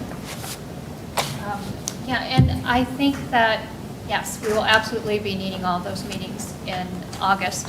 And we may need to be doing some of the rewrites offline, some of the input, which is why any input that you can give to Betsy is good. so we can spend the time outside of the meeting working, doing things like wording, et cetera, and crafting that language would be helpful. Right. So I think hang loose, because we may have to do, you know, another meeting or two that we didn't think were, you know, just because I think we all are committed, right, to January, making this done, right? Done, yeah. And in order to do that, it may be a bit of a marathon to get ourselves between now and September, because that's when we need to, and I'm going to be talking to Select Board and others about the process for getting that approval, and how that's all going to work. So, all righty. Motion to adjourn? Second. Okay, anybody opposed? No? Thank you all for your time and your energy.